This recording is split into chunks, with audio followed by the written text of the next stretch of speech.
right, I'm being informed by YouTube that the livening is live. Thank you, phone, for telling me Omega's live. Yeah, it's great. All right. That's the first thing I hear on the stream, by the way, is my dumb voice. Hey, well, we're here. Hello, interwebs. People of the internet. This is Omega. I am still here. I have not yet been washed away from the shores of time. Now, let's talk about a few things. I assumed you were going to be carried away off to some kind of magical land of Oz. Listen, we'll see. We'll see what happens. We'll play it by ear. Okay, hi. So, normally it's the last Tuesday of the month, which means we do a Thingus. And you guys quite strongly, or I should say our patrons, who are my best guys and my specialist little boys. And if you wish to also be special, please support us on Patreon. Anyway, this episode should be Blackluster Soldier BLS. That would be incredibly timely because Master Duel just released what I am sure is dogshit selection pack where the new Blackluster Soldier Legendary Swordsman is like the cover card. Also, there's some Red Eyes cosmetics I need to buy, and also they finally released Red Eyes Soul, which is nice. No word on if it was if Red Eyes Black Meteor Dragon was in there as well. But when the next Legacy Anthology Festival happens, I can continue to obliterate small children who think they can play DM or Blue Eyes or Utopia through a Red Eyes line where I make Flare Metal, and also I summon from the graveyard a lot. Where is your Kashtira now? But we're not doing that because, in case you're not caught up on things that are happening, I mentioned this Monday. It's also in the bonus stream poll. Fuck you, by the way, everybody. I know I put it there because of the views, but as usual, I better see, like, I don't know how many votes are up to. I think it's like 30+-ish. Master Duel is at 50%, and keep in mind there's no events right now, so you guys want me to do ranked ladder? I mean, I guess you'll get to see the UA solo mode at this point because they just added it. By the way, we already did UA, so you're not going to see that fail Portrayal again. We already did that one. Yep. But there better be all 15 of you downright bastards who voted for this in there if that wins.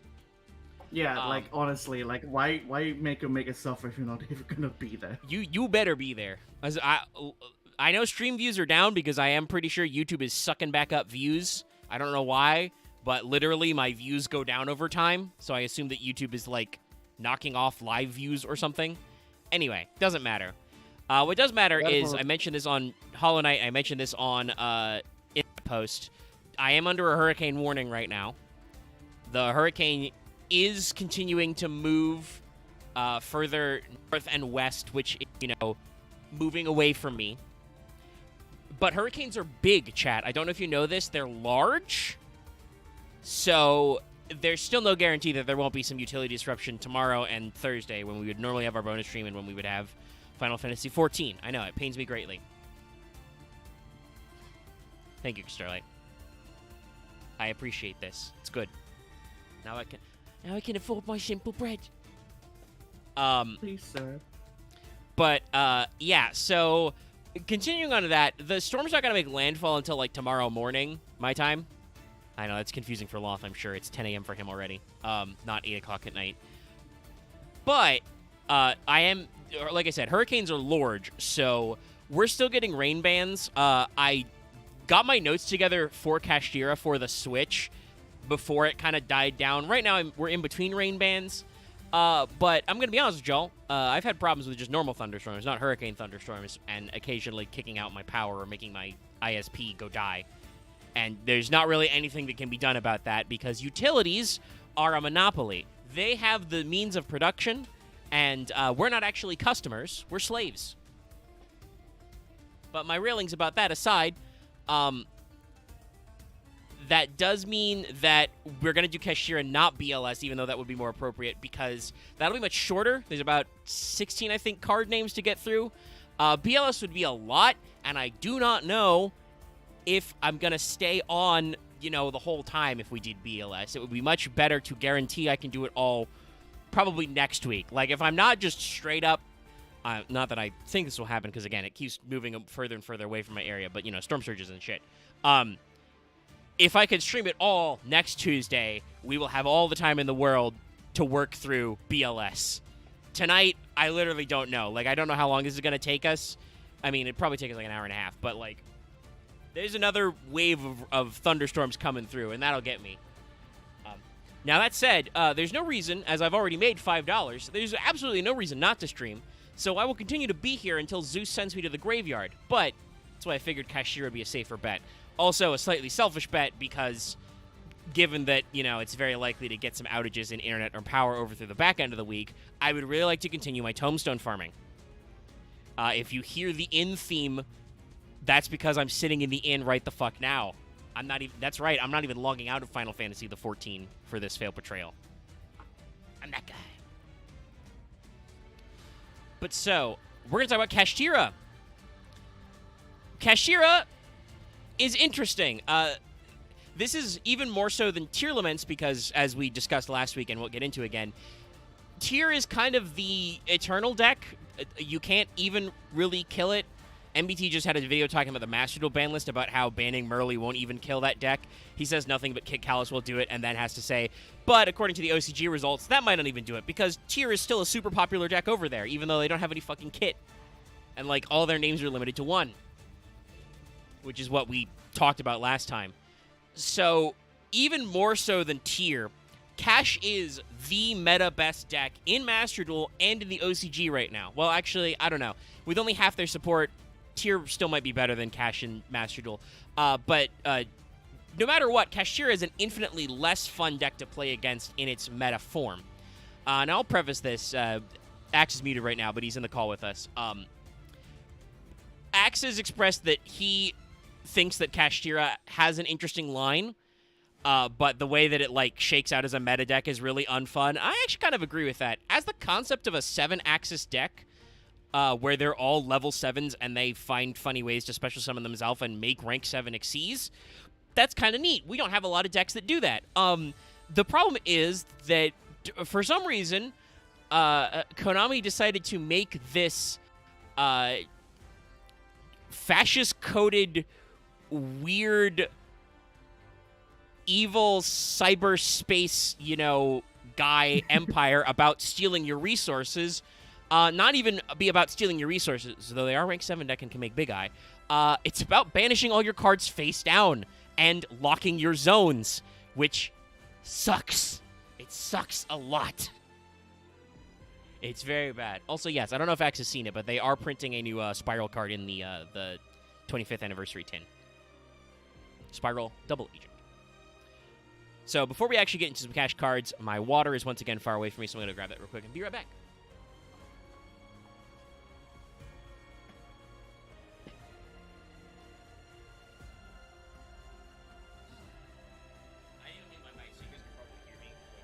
Oh, shit.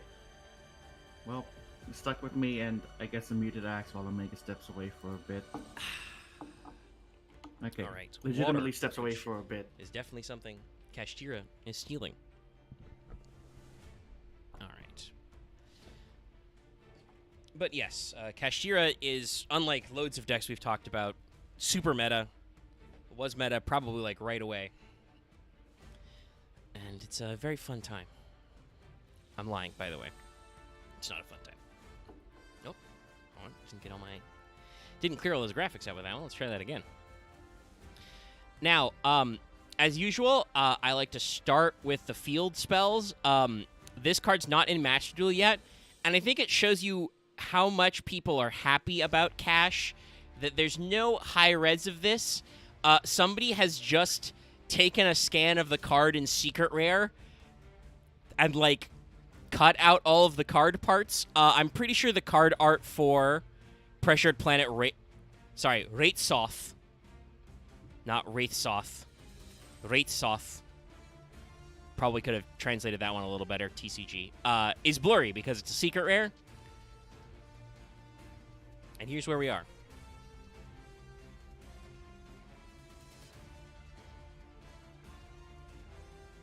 Oh. Sorry, I just double-checked the Portrayal chat. Axe has been waiting for a call on hold and has now finally been picked up. Ooh. This shit always happens to us. Yeah, rate sauce. Thank you. Oh, by the way, we do not have a meme thumbnail today because I don't want to say anything about you guys who are here now. You obviously are the goats. You're the OGs, the original Yu-Gi-Oh gamers. But we haven't been getting the extra views that the funny haha meme thumbs have been aiming for, so we just did a regular one. I know it's difficult to grab, like, good quality card out for this, but it just looks like sauce. I can't see shit. It's happening? secret. So, I think Yu-Gi-Oh has some really cool rarities to diverge slightly. The maximum gold rares they did for the last couple of gold sets. Oh, I love those. They have the fucking like metallic bordering and lettering. They're crisp, they're shiny, they're slick. Regular ass secret rares very often look terrible. Like they're very shiny. That's cool. You can't see shit. I'm pretty sure this is one of the rises, either Our Eyes Heart or Rise Heart, because yeah. Showing down with Vsauce himself. It's very hard to tell what else is going on. It's very blurry. But let's talk about its effect. And so, by the way, in Japanese, this card's name is Musekai Paraisos. So, 6th Broken World Paraisos, which is the Portuguese word for paradise. I think the rate soth works a little better. Rate soth.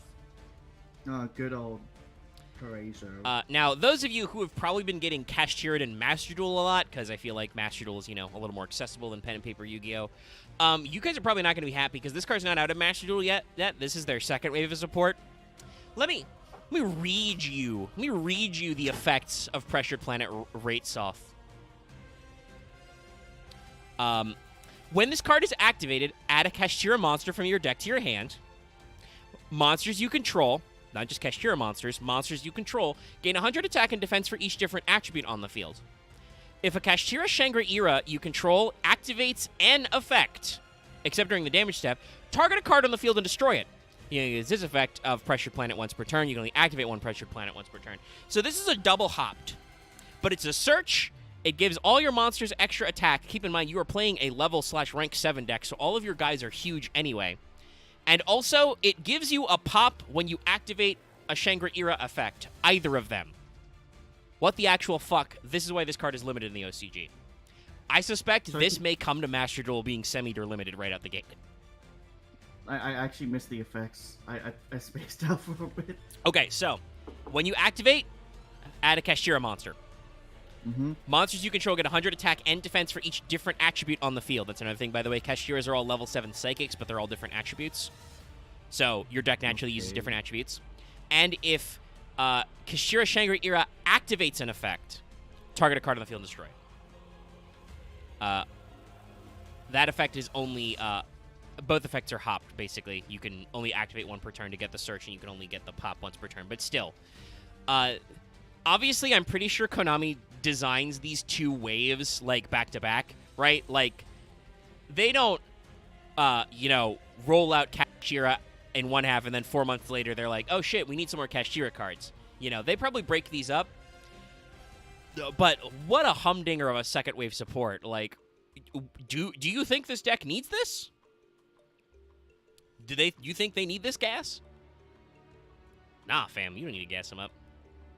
But all right, we're going to talk about some boys now.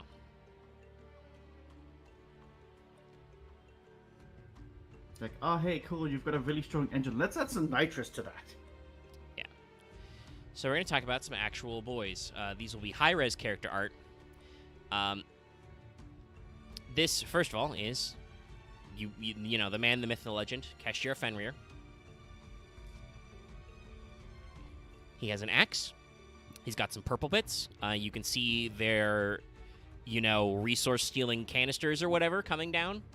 Speaking to our illusions that the Clear New World lore would make for some great video game stuff, there's your, weird video game objectives. Yeah, go through the jungle as it's being, like, transformed and sucked off. Like, slurp up all your shit. I chose better words, but yeah. We're here, okay? That's all that matters. Sorry. Seeing him close up, I can't get over his fucking dumbass frown. Seeing his team's like, meh. Invokes like a weird, like, okay, cool. So, hey, for the X-Men crossover with Kamen Rider, we've decided to give Wolverine a berserk form. Yeah, an That's interesting the only choice. thing that comes to mind. Yeah, and so, by the way, the name Kashtira, it takes the phrase ira for anger, that's Latin, and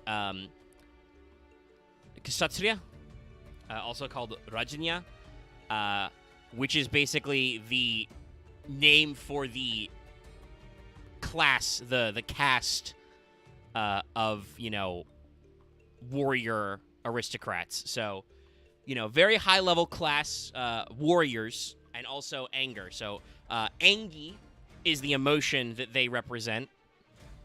And you can tell from the fact that, look at his face. You know he's Angi.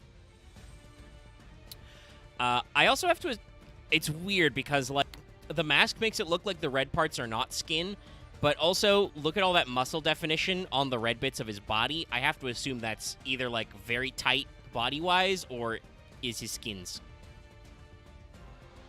Correct, this man has no chill. That said, you said earlier, Oloth, you might be, pointing to a lot of these and going, this is a Kamen Rider. I know we say this a lot. This does have Toku vibes. Oh, like, yeah, no. He's got a weird big head. He's got very spiky shoulders. But other than the fact that he's got, like, reverse jointed legs, like, it's very easy to see this as just a dude in a big, bulky costume. And that's kind of funny.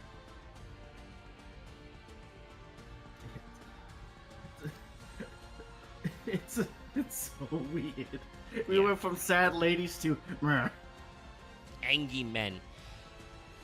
Alright, so Kashira Fenrir is a level 7 Earth Psychic. I mentioned earlier they have a lot of different attribute stuff they do. This guy's a Toku thing for sure, but not necessarily an actual Kamen Rider. Yeah. He's 24/24, so 24/24 both ways. If you control no monsters, you can special this card from your hand.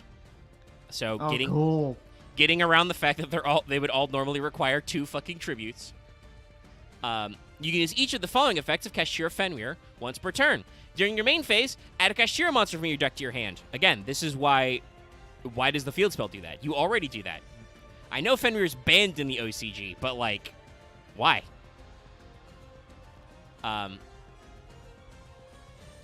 Yes, this deck does die to Ojama Trio, but do you guys want to know what the actual tech the OCG was playing against this? Mushroom Man number 2, because he switches control in the end phase and burns during the standby phase, so you would normal summon Mushroom Man to fucking have him switch control with your opponent. I've actually seen, I can't remember what it was, there was a YouTube channel, and someone's like, hey, I've gone and grabbed fucking Mushroom Man number 2 at a good price, and I'm Nice. like, oh god. But yeah, so Fenrir searches during your main phase once, and also when this card declares an attack, or if your opponent activates a monster effect, target a phase up card your opponent controls, banish it face down. Yeah, just on attack, banish. Also, if your opponent does a monster effect, fuck them, banish. Face down. And this begins kind of the process of, like, honestly, if Kashtira was just a rank 7 turbo deck, and I know, obviously, Diabolos has his own interaction, which I'm pretty sure, like, Konami was like, oh yeah, Diabolos is the mind hacker. Nobody's ever used that guy for anything. What if we made a deck that enables him? Right? Because I think he's also a psychic, rank 7. So, like, he's basically a secret Kashtira, and I might actually talk about him later. He's not normally on the list because I'm trying to save all the numbers for, like, a big, long milestone list at some time that will be here for 8 hours. But, we might discuss him. But, yeah, like, honestly, if Kashtira didn't have the banish face down, which is basically the most fuck you can't do anything, like, move in the game, they'd probably be okay. Hell, if they banished face up, there's plenty of decks that do that. And there's some decks that are hard counters to that. Like running anti-runic tech already. But I guess Konami wanted them to be distinct enough from Runic, so they banish face down, and it sucks. Yeah, no, because Cashtira, it just does a lot. It's like, okay, cool, we bring out a lot of guys. I believe, as we'll get into later, they stop you from playing in zones, and it also, you don't get the cards back that we just banished. Yeah. Like, the fact that they banished face down, it's like, okay, cool. Those are gone. Like, I You're think not getting those back. There's a few ways to recycle cards that are, like, to reset all the banished cards, but they're, like, the weird cards like, what's-her-face, you know, Sophia, Goddess of Rebirth, right? Where we just, like, fuck it, reset everything. Not even Fiberjar does all that. Also, I don't know if this is intentional. I didn't see it in the Master Guide, but, their original 3 main deck monsters, that aren't the Rise Heart do form the words UFO. I don't fucking know if that's intentional, but it's time for the O in FOU. Kashtira Ogre. So this looks like a perfectly normal Oni right up until you get to his nose, and then this becomes a Toku villain. Yeah, I was about to say the exact same thing. He does, like, look like, oh yeah, I can see this as an Oni. It's like, oh. Wait a second. Oh yeah, no, Colossus is legal in the OCG and in Master Duel. And you do banish your own cards sometimes, so that means they have a Nemesis Keystone line. Shit sucks, bro. Wait, hold on, I'm just getting a better look. Does he have a fucking, like, iron, like, plate just covering up his fucking nose? Yes, so he's got, like, just an iron plate across his nose, and then he's got, like, a weird bug-eye helmet, like a Kamen Rider motif. And also, he's got audio jack dreadlocks. Yeah, I was about to say, like, what the fuck are those? So yeah, this boy is weird. Also, really detailed toes. Well, someone was in a mood. So yeah, this guy's just weird.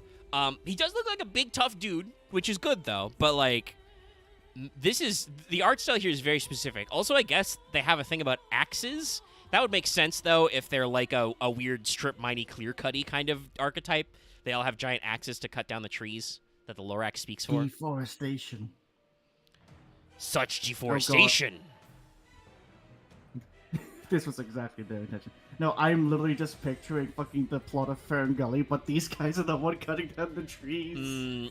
I mean, I know he's not doing so well health-wise, but if Rise Heart could be played by Tim Curry, that would be pretty cool. I was about to say! Right now, Loth, you know where mine went when I made that reference? I'm immediately thinking, like, actually, you know what? Thinking about this sequence of events, this is just kind of like Castrum into Portrait Decumana. I could see Rise Heart jumping in Ultima Weapon. Captain Pollution. Goes to Vsauce. How very glib. I mean, he's an amnesiac, like, you know, RPG protagonist, kind of. That would work. Tell me, for whom do you fight? How very glib. Filthy Casual is also correct. Captain Pollution. Yeah, no. Call Captain fucking Planet up on these guys. We need to get in here. Alright, we've sass talked Ogre enough, though. Yeah. So let's talk about what he does, because Ogre is a fucker. This is a level 7 Water Psychic, which is 2,800 attack, 1,000 defense. So, big fucking stats for a 7. If you control no monsters, you can special summon this from your hand. You can use each of the following effects of Kashtira Ogre once per turn. During your main phase, add a Kashtira trap from your deck to your hand. When this card declares an attack or your opponent activates a monster effect, you can activate up to 5 cards from the top of your opponent's deck, banish one of those face down, then put them back in the same order. That's right. This guy gets to fucking look at your top 5 and chuck one of them. Just rip them out of there. What?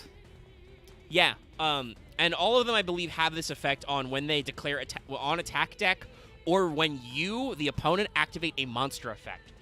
This means that Kashtira, if they get guys on board, will start basically eating into your card advantage if you use hand traps.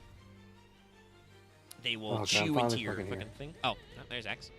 I've been trying to talk, but every time I have like 2 minutes open time, Omega's talking, so I can't fucking get in, and I have to fucking leave again. So it's like, god damn it, Omega. Oof. I wonder what that's like. Well, he said he has to leave again for a thing, though, is the thing. All right, but you're free now. That was direct. Say your You things. good?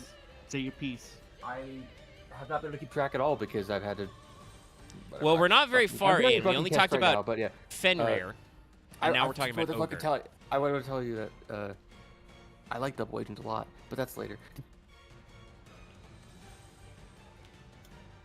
But the only thing you earlier talked about how I lost on, but okay. Sorry, I'm like kind of pissed right now. I understand. You've been on hold. It's okay. No, it's more my car got declined for no reason. But I originally said it's like I've always liked I like the aesthetic of Cash and the way it was going to be played. I just didn't expect it to become a thing like to play Cash means you would become enemy number 1.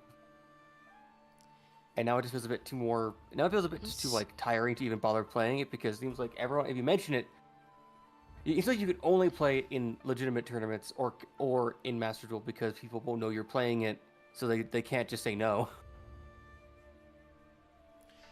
I mean, yeah, I don't know. Well, I guess if you're meta testing, you play whatever is the meta. But yeah, I don't know anybody who would sign up with to check out a Kashtira match for fun. Because unfortunately, now that they got all their support, you also, I think, expressed interest when these guys were just their first half was being previewed. That was Darkwing Blast, I think, was the first wave. So let me double check what cards they would have had. Mid era, and it was just like, Fenrir, Unicorn, and Ogre. Shangri Era. Scareclaw, I think. No, No. it was just those cash. It was the original voice. Reprint. Shangri Era, and then Birth and Prep. I also think it was. There's a reprint of Diablos. No, don't think so. We don't really do reprints in core sets. I remember that they showed they were printing Diablos. The Wine Hacker wrote the set, so it wasn't in the set. Okay. Yeah, it may have been in some tournament packs. That's the thing they usually do. But no, it was not in the English set. So yeah, like they didn't even have. Yeah, I think people were a lot more focused on Bestials right when it came out as a problem because they're oops all DD Crow, and they didn't even have like Rise Heart or a Rise Heart in the TCG and OCG when that set came out. I guess as a side note, like I didn't get to talk much about Fenrir because I was sitting here but unable to do anything about it. Yeah. You could have typed something in the chat. If you I was, but you guys didn't read it till like 15 minutes later. No, the stream chat, Axe, where I'm interacting, you know? But also, yeah, we were 15 minutes late on reading that, but we were still talking about Fenrir at that time. You could have said something, because we were actually looking at the chat then. I was in a call. I was busy. So then you can't blame us, because now you're falling back to a different excuse. Anyway, what were you going to say about Fenrir? I don't even remember anymore. I'm sorry. That's fine. We do that all the time here. Now where was I almost put a fucking stack marker on my desk. I just want to say Ogre is not a great design. No, he's kind of weird. He's a weird guy. It's like generally it's okay, but all the small bits are just bad. There's a Kashtira, I think overall so far we've only looked at a couple of their cards, but I suspect we're going to run into the problem where they have that very specific Yu-Gi-Oh syndrome where there's just a little too much detail. They're a little too busy. Not even that. It's more just like all the parts don't feel like they work together because it's like he's got like weird metal paneling around his feet and then around his knees, and it's like they're just in his body. He's got like weird thin joints. I mean, they are psychic, so yeah, I guess they're cyborgs. He looks like he's legitimately a construction project on legs. Also, can I throw this out there? I'm an aficionado of colors and mixes and stuff. Red, black, great. Especially considering, again, the wiki says they're supposed to be like, their aesthetic is the dystopian future. I don't know how much that's true, but like, if you want to say they're like... Anger colors. if they're trying to read a little, you know, a little fashy, a little cyberpunk dystopian, red and black Red works. As Axe just said, they're good anger colors. What? Why is there magenta involved? That's a neighboring color. You're not supposed to do that. Here's a 1% I know Axe will get. Magenta is the color of destruction. Yes. It's a weird thing. It's like, I think magenta is like a Japanese thing involving like, it's a color they like starting with like destruction or actual absolute hatred. I mean, it's not a natural color. That's the thing I've used before. But yeah, it's wild. But yeah, so Ogre exists, and he gets to rip one from your deck. Most people use him just for the summon or the search effect for traps, because there's some good traps in Kashtira. But alphabetically, it's now time to talk about a certain boy. Is it the U or the Rise? It's R comes before you. Look, I wanted to know if we're going to talk about the UFO before the Rise. I mean, we're already not UFOing.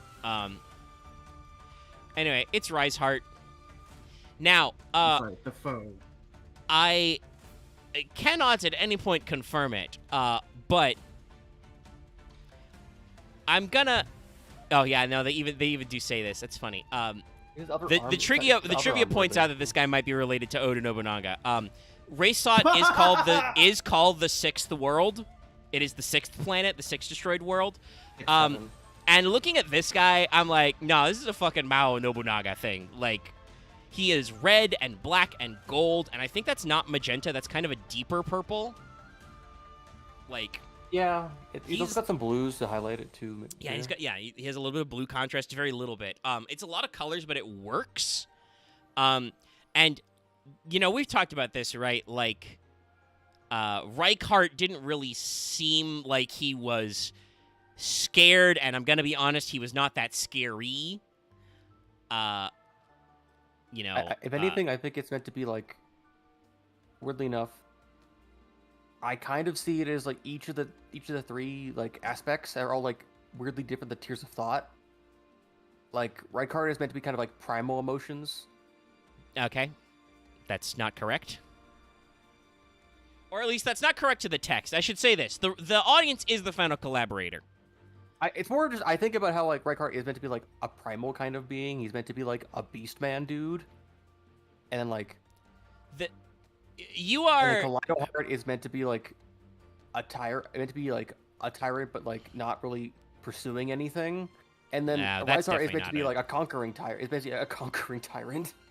Okay, that you had me with the primitive part. That's not in the text, but is a valid read. The last bit we lost the narrative a little. I mean, it's just like Kaleido Heart is like he's a ruler, and then like it's also Rhino Heart. That's the first one. Kaleido Heart is when he turns into a I just remember monster. His name, so I had to say Kaleido Heart because I'll never remember. Rhino Heart. But also, no, that guy has a goal. He's after immortal tears. That does go back to our jokes and tier limits if you want to be like, I don't really pick that up from the art. You're right. That doesn't... I mean, tears are a recurring theme in Pearls, but, like, we did talk about how the plot for the tier limit world moves very fast for some ungodly reason. I guess they really wanted to get to Kashtira's. Sorry, what I was going to say was... 1 minute, and everything's falling apart. The text of the valuable book EX that describes these guys is allegedly, according to them, Visas realizes that he has been split off from his emotions, and those emotions have become guys, and those guys are supposed to be ruled by those emotions running rampant. Don't really get that read off Reichardt. Don't really get that read off Rhino Heart. I mean, I guess he causes sorrow, but he doesn't really seem sorrowful. All of this we've been saying is to say that you can see his face. Reichardt mad. 200% mad. He's so angry he wants everyone else to suffer. He is so mad right now. He is so upset. Great anime hair, by the way. Also, I just noticed that he has, like, white fingertip gloves just to add another color to his combo, but it all still works. It's also meant to, like, homage that he is a Visas, though he doesn't directly look like him. He looks like him, I- but not directly. I mean, he looks like Visas. I- He's got Visas' Okay, face. look. His like He's got a our ponytail. whole design. There's red, there's gold, there's white, there's some kind of dark purple. I'm actually really digging about the color schemes. There's even some blue in there. Yeah, we It's mentioned do the Regal. enjoy it. Good It's like, look. it's a Regal. And I guess if you... Also, Go ahead. No, finish your thought. yeah, we Omega mentioned it before, like with Nobunaga. For some reason, purple or magenta really associated with Nobunaga a lot. It's probably the They do Mao love part. throwing that in there. You know, What I want to say is, if you are going for kind of this, like, again, dystopian, allegedly, again, take the wiki with a kind of this dystopian neo-Japanese. I would argue that to me says like, you know, cyberpunk future of terrible pollution and climate change. A guy who decided to cosplay a samurai for no good reason, because it's not really in the aesthetics of his boys, right? Like, other than the fact that they look vaguely like Toku villains. We looked at Fenrir, we looked at Ogre. They're not really that Japanese, you know? Yeah, you think of I people mean, like one's you an think of- ogre, like Oni. Sorry. But it is What's it, actually Fenrir? Kashira Oh. Ogre, not Oni, Yeah. interesting enough. Yeah, It's so. an ogre that's been Kastirified. Also, you were about to say something before Omega chimed in with his thoughts, Zax. I fucking lost it. Goddamn. Okay. Maybe you'll get it back. I'm going to read off what Riceheart's actual text is. He is a Fire Warrior, level 4. So as usual with the X-Hearts, they are kind of completely different from the rest of their archetype. But he is a different attribute, so you still get all that stuff going in. He has 1,500 attack, 2,100 defense, usual shit. Yeah, Street Samurai is very... Yeah. all of Zach beat me to our it. cyberpunk hallmarks come from... Like, all of the Japanese big shit comes domination from the of the 80s, and there's like a whole, Axe talked about it, the whole economic explosion of A Japan. bubble period. Everybody thought that the economy would be ruled by Japanese companies in the year 2020, and You know, that didn't it happen. just turns out Yeah, that when same you way. make your entire thing based off real estate, it will never work. This keeps happening. So, just True, I think the quickly, Chinese real estate market's Zed fucking did exploding beat me right now. to it. I was just gonna wait for Omega to finish talking and be like, this guy's a fucking street samurai from fucking can't remember that series of RPGs. Cyberpunk? Shadowrun? Is it? Or Shadowrun, yes. Sorry. Shadowrun uses Street Sam. It's a solo if you're in Cyberpunk. But I remember now what I was saying. Oh, you got it. Okay, he did get it back. I think it because I think it's weird that it's like when I actually think about it, all of the different hearts are not based off what they feel, but what they want to cause in other people. Yeah. Caesar said something similar in the chat just now. Yeah, it's like, no way, he's right. It's like, no, right. Because he wants to make you suffer to the point where you're fucking angry. Maybe it's because, since they're all split off emotions, it's a real people, they have difficulties with their own emotions, and it's like, well, shit. I guess I'll just cause my Yeah. primary emotion. That is kind of how it goes. But yeah, so Riceheart, like I said, he's got the 1521, the usual inverse stats of Mr. Starfrost himself. If you control a Kashtira monster, you can special summon this card from your hand, even though this is a normal summon. And you can't special summon from your extra deck for the rest of this turn except Xyz monsters. So Riceheart is the big Xyz lock. He lets you know, hey, by the way, we are not a link spam deck. I don't think any of the others actually lock you like that. So this definitely I think is kind of why Kashtira has a very focused build. They're like, no, we want this to be a rank 7 deck. During your main Doesn't mean phase, they won't try. if this card was normal or special summon this turn, banish a Kashtira card from your deck except Riceheart. Banish the top 3 cards of your opponent's deck face down. AKA, this guy's a fucking runic. And if you do, this card's level becomes 7. You can only use each effect of Riceheart once per turn. So, Yeah, so, again, Riceheart is just...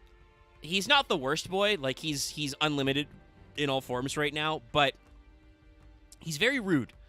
Because your own Kashtira deck wants to be banished. He mills 3 off the top, and then he makes himself level 7 to do plays. So it's pretty spice. Honestly, in actuality, Riceheart is not that much of a problem card. It just kind of solidifies the fact that this deck is just kind of like annoying to actually play against.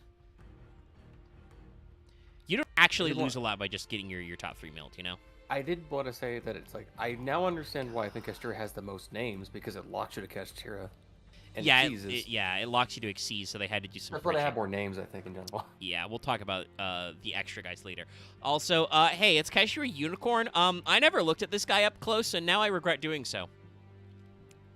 Look at his tiny little horse face. Alternatively, this is a tall Dark Souls man with a very, very silly helmet. I'm not sure which is worse. Yeah. Have you ever seen a Fives? No, I know it's one of your favorite series, though. It's not. No, okay. I thought it was. My bad. No, I forget which one my favorite was.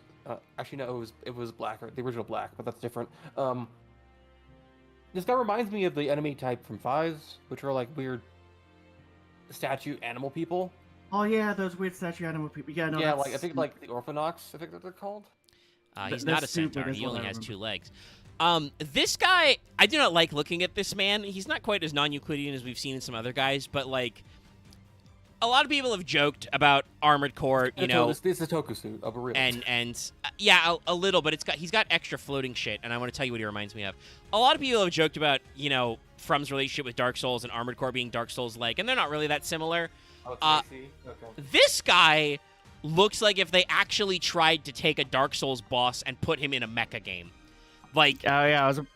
That's fair. he's like if you took one of those giant night boys from a Dark Souls and then had a Gundam eat him. Like, he has floating wing shield things. He's got a sword. Which is also probably an arrow because his other arm has a giant bow made of swords on it. So basically, if like a pursuer enemy got eaten by the Devil Gundam. So Yeah. here's the funny thing about this. This guy is just a fucking Digimon from memory. He also the Digimon, yes. That I Look would at all his believe, fucking yes. weapons. Look at all these fucking. uh, I didn't notice the fucking arm crossbow. Yeah, he has an arm crossbow like in Taurusmon. I'm like, wait a second. Um, Oh, It's got like the funnel shield. And like, he's got long flowing purple hair and weird tentacle purple horsetail. Those are tubes. Yeah. Well, no, It's but his also- actual look at his head, he's actually got like a mane of like actual hair yeah. that goes down to his like mid back. Is it implying he killed whatever was the ruler of this planet, or is it he just? No, like, no, I this was is just them taking a invading. break? That's Reichardt's chair. Ah, okay. Though you Oh, can see sorry. I want to say you can see in the background. Apparently, Kashira colonizers work fast. They've already built a weird tube and drum city. I love to I think see it's what they the just dropped fucking in down. dumbass cylinders just fucking. Yeah. Yeah, the cylinders are everywhere. Yeah. Those are like abduction things. Because don't they like I can- just grab you and convert you? They literally suck up picture it. resources. Yeah. Like, how do you fund the war effort with plushies? And it's just like plushie versions of the little canisters they sell. It is implied that the idea of being sucked up and put in a capsule is kind of like why they banish face down, you know. Unicorn is a guy who has been sent to hell. He is limited 1 in the OCG and semi-limited in the TCG, which is very rare. He is a Wind Psychic level 7. He has 2,500 attack, 2,100 defense, so he's got Dark Magician stats. If you control no monsters, you can special from your hand. You're going to use each of the following effects once per turn. Add a Kashtira spell from your deck to your hands. When this card declares an attack or your opponent activates a monster effect, look at your opponent's extra. If you do, banish 1 face down. Show me that extra. Show me that extra. Which is not something they needed, right? We've already brought this up. And this is why this guy is limited and semi-limited. Diablosis already exists. You already have the ultimate extra deck sniping tool. They were just like... And that requires materials, by the way. Diablos is targeted. He has to detach 1 to do that. So you can only do that twice ever. This guy is just once per turn. If he attacks your opponent, activates a monster effect, fuck you. Rip extra. It does feel like he was designed to die. Honestly, I have a weird thing in mind now. Do all of the hearts basically have, weirdly enough, three main minions? Kinda, sorta. I think they have I know Tears a bit weird, but I thought there were 3 that you found initially that like. That is true. There were 3 of them. Yeah, it is. There is kind of a recurring triplicate. I guess we'll see when we get to Manidium in a couple of weeks if they follow a similar pattern. I think he's a bit different. It's a very different one because that was actually like positive. Not Kashira. Sorry, it's because I'm looking at Scareclaw Kashira right now. Scareclaw did have 3, main deck boys. I think that they may have just done that to make the setup for Tryhard, but yeah, it is kind of weird. Has 3 main units. It's just because it's the weird thing in my mind of being like, Fenrir is like the main dude you meet the first time. Ogre's like the big fight dude, and then Unicorn's actually the dude you should be afraid of when you fight him. I'm pretty sure when they did the raid to steal Kaleido Heart's body, it was Fenrir and Unicorn. Because Unicorn feels like his whole thing is that he's ripping for your extra, because I assume he's literally ripping parts out of your memory or something. Something neat is happening there. He's sealing them up. Okay. Luckily, we do have some big boy arts of this, so we're going to get into... they have a couple more main deck monsters. Because, as we said, Cash is in a weird place because probably one of their best playmakers, because all of their guys require no monsters to special them. They do have a spell card, which allows you to normal summon without tributing, but it's still got other shit going on. So they decided to add some extra names, which are also names to other archetypes, to kind of bridge them together for Xyz plays, and it's weird. They're very weird. All right, this guy's big, so hold on, let me shrink this. We're going to talk about Scareclaw Kashtira first. So this is, I think, basically the monster parts of Tryhard that have been Kashtirified. Yep. And instead of, Tryhard sticking out of his back, he's got a ballista now. I do want to say, by the way, this is very close to my my Armored Core color scheme, because they've got the red and kind of the bright mint green. That's a good color combo. That works. The purple, less so. I would have gone with a little bit of a cyan here, but the colors are okay.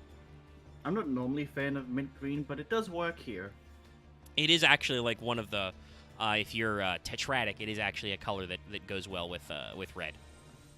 Color wheel theory. I want to say, I'd like to point out that each of the different monster dragon heads has a different face thing on. We're very, very close to that one King Ghidorah meme right now. Yeah, yes, I think also when this is just beast mode King Ghidorah. Because, like, this one's got horns, and he's got, like, a little nose plate and some ear guards. This one has, like, wolf ears, and it makes I think it's just the shading, but it makes it look like he's got an eye patch. And then this last one's just got a cyclopean face covering over his whole face. They had to give him the cone. Yeah. I mean, otherwise, though, this looks all right. It follows the shape of Scareclaw Tryhard, but Kashtirified. What does Kashtirification involve? It's probably not fun. Nope. Is he trying to talk, Dallas? Dallas is very quiet if he's speaking. Yeah, also roboting. I think he's lagging a little bit. He's trying to reach us through space and time, chat.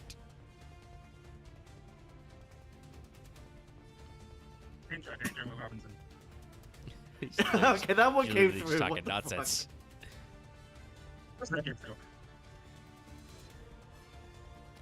Still sounding a little clipped.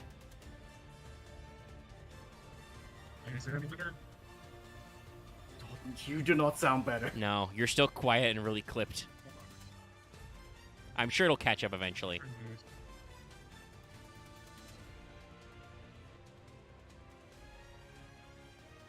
Let me make my audio bed slightly softer so I can be better at hearing Dallas.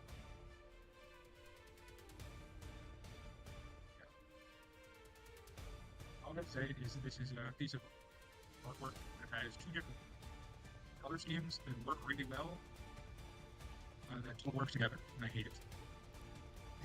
Okay. I definitely understood him saying he hated it, and also some stuff about color. I think what I heard was they took two different color schemes that don't work together and made it work, and he doesn't like that. Something like That's what I that, heard. yeah. What was it? He took two color schemes I really like and put them together, and one doesn't work. Oh, okay. How is this mic explode? I mean, Okay. I don't think it has anything to do with his mic hacks. He's clear. It's not like- The internet is clearly trying to push too much Dallas through all at once, and it's just very compressed. Okay, no. Okay, that time I did hear it. Dallas was like, hey, I like these two color schemes. Not together though. I mean, I will say Yeah, once again, the purple part of Cashier is very confusing to me. The red and the green works. That's just like, again, color wheels. It's weird that this just looks like a concept. different artist. I think- I feel like a different artist did this because it makes it look like I'm looking at like, I guess like an artist rendition of the like a scene from Magnum Bullets, if you know what I'm talking about. Yeah, No. kind of. I mean, admittedly, The remember, way it's remember, highlighted- this, the way remember it's this is a highlighted redraw outlines. that was like, Yeah. I compressed a little, so it's gonna be a little bit of differences there. But yeah, it is a little different. The backdrop is also not like literal; it's very aesthetic now. Let's try is the black. Weird enough. Okay, I couldn't quite hear all of that. I'm guessing Dallas didn't like the I'm black. boosting Dallas's volume a lot. When his mic actually starts Right on. working, it's gonna explode my eardrums. But nope, he left the call. You'll be back with a vengeance. Okay. Yeah, this is good. No, you're No, still it's really not better. compressed. Okay, I still a squeaky toy. Got it. He's coming to us from the. You're like going at 1.5 speed. Yeah, you're not squeaky, Dallas. You're just, you're quiet, and it's literally like speeding you up. 144p Dallas. Let's go. It's like Oh, our that's normal not what I- full-body Dallas data is being pushed through like a tin can. Yeah, I don't know what's going on. It's all four on right now. Are you? Are Well, you- hold on. I'm gonna open up Steam. Are you still trying to play a video game and also be in this Discord call? Steam. I'm not playing a video game. Have a video game pause. Batman Arkham Origins. That might do. Yeah, I don't. What? I mean, it's still. If you've got the EXE open, Dallas, it's still doing things on your computer. Yeah, I won't lose it. Anyway, He might be just dying. Scareclaw Kashira is a another Earth Psychic level 7, because, you know, Scareclaws were Earth. It's got 0 attack and 2600 defense, because, you know, it's still a Scareclaw, kind of. During your main phase, quick effect, you can special summon this card from your hand. If you do, banish a Kashira or Scareclaw monster from your hand or graveyard. That's a mandatory effect, by the way, so you have to do that. You only use this effect of Scareclaw Kashira once per turn. While this card can attack while in face-up defense position, and if it does, it applies its defense or damage calc. If your Kashira or Scareclaw monsters battle opponent's monsters, that monster's effects are negated until the end of this turn. So this is a weird bridge card. It's a band-aid for Scareclaw to give them more names, and I do think you would actually run it in there because it has those effects. You run it in Scareclaw. Yeah. He Also, lives. yeah, he sounds more normal now. There we go. Also, to be fair, turns out the Yeah. laptop could not handle. yeah, I kind of figured that was Still what's going on there. Slaran, but yeah.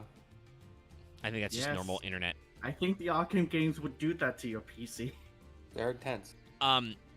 What I was gonna say was, strictly speaking, people don't run pure Scareclaw anyway. Scareclaw is like a package inside of other Starfrost decks.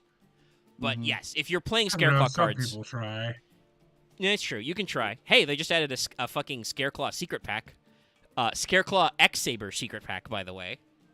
Because they had to find a secret pack to put MX Saber Invoker in because Master Duel unbanned that card. All right. Have fun, kids. I don't understand the unbans. I don't. I'm gonna be honest. I'm just I like- no longer understand Master Duel. I still think it's a cool concept, but they're just doing their own thing now. I would love if their own thing that was to ban. Yeah, at fucking... first it was like. At first it was like pretty strictly like, no, this is just the OCG ban list. and then That's we what got it was at freaky. first. And now it's just morphed into its own thing. I really wish though they would pick up the phone and fucking ban Max C though, because that motherfucker went up to 93% usage. Shouldn't cards be? Oh, I'll be real. It Shouldn't cards more than like keeps 60% be going banned at a principle? I mean, no, not necessarily. Or Like, 70%? Not necessarily for. Well, no, it depends on what the card is. I'll give you an example from Magic because I know that more than Yu-Gi-Oh. There's a card that is in, I think it's 87% of decks in a certain Soaring? format. Yes, Soul Ring is Okay, what I I was think gonna- lands are and different. while I think there like is I think some lands are argument- different. I mean, no, It's because not a land. I also I would say It's- this: d- do not Artifact, because it counts. More, it's a mana generator. but there's also other cards that are at similar percent usages that no one would ever consider banning. But mean, even like- cards that are Okay. Well, let's finish. like for a card to be banned. And granted, the commander ban list is a terrible example because it's awful and makes no sense. It's usually because of Yes, certain I'm things. directly calling it out.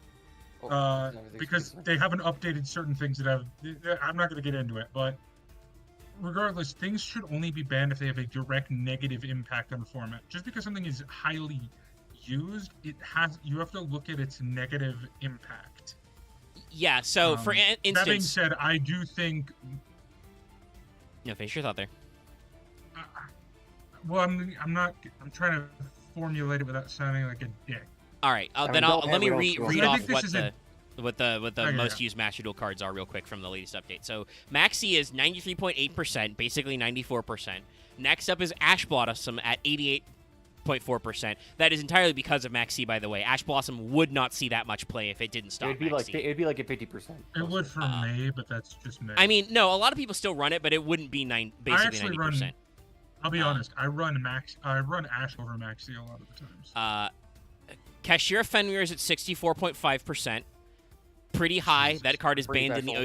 OCG, so that kind of makes sense that it would go there, but he is a free special and stuff. Zeus is at 61.5%. Very popular, small. but, also Kashira is meta, so if Xyz decks aren't good, Zeus isn't good. Infinite Impermanence is at 60%, and that's kind of where I start to disagree with Axis Point, because, Imperm's annoying, but It's and I why- kind of it's wish why- that it's why Imperm it- only said that it targeted special summon monsters, but It's why I have to move to 70% because when I hit in perm. yeah.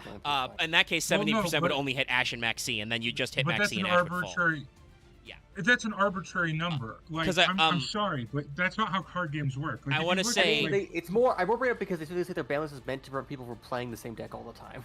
It's not though. That's- I mean, that- if they that's the not thing what a that ban- prevents people from playing the that- same deck all the time is they print new if cards. that's what Konami actually says the ban list is for, then Konami is a stupid fucking company. Loth, you do that again on stream, you won't be in the stream anymore. Don't do that. No, that was too loud, wasn't it, for you?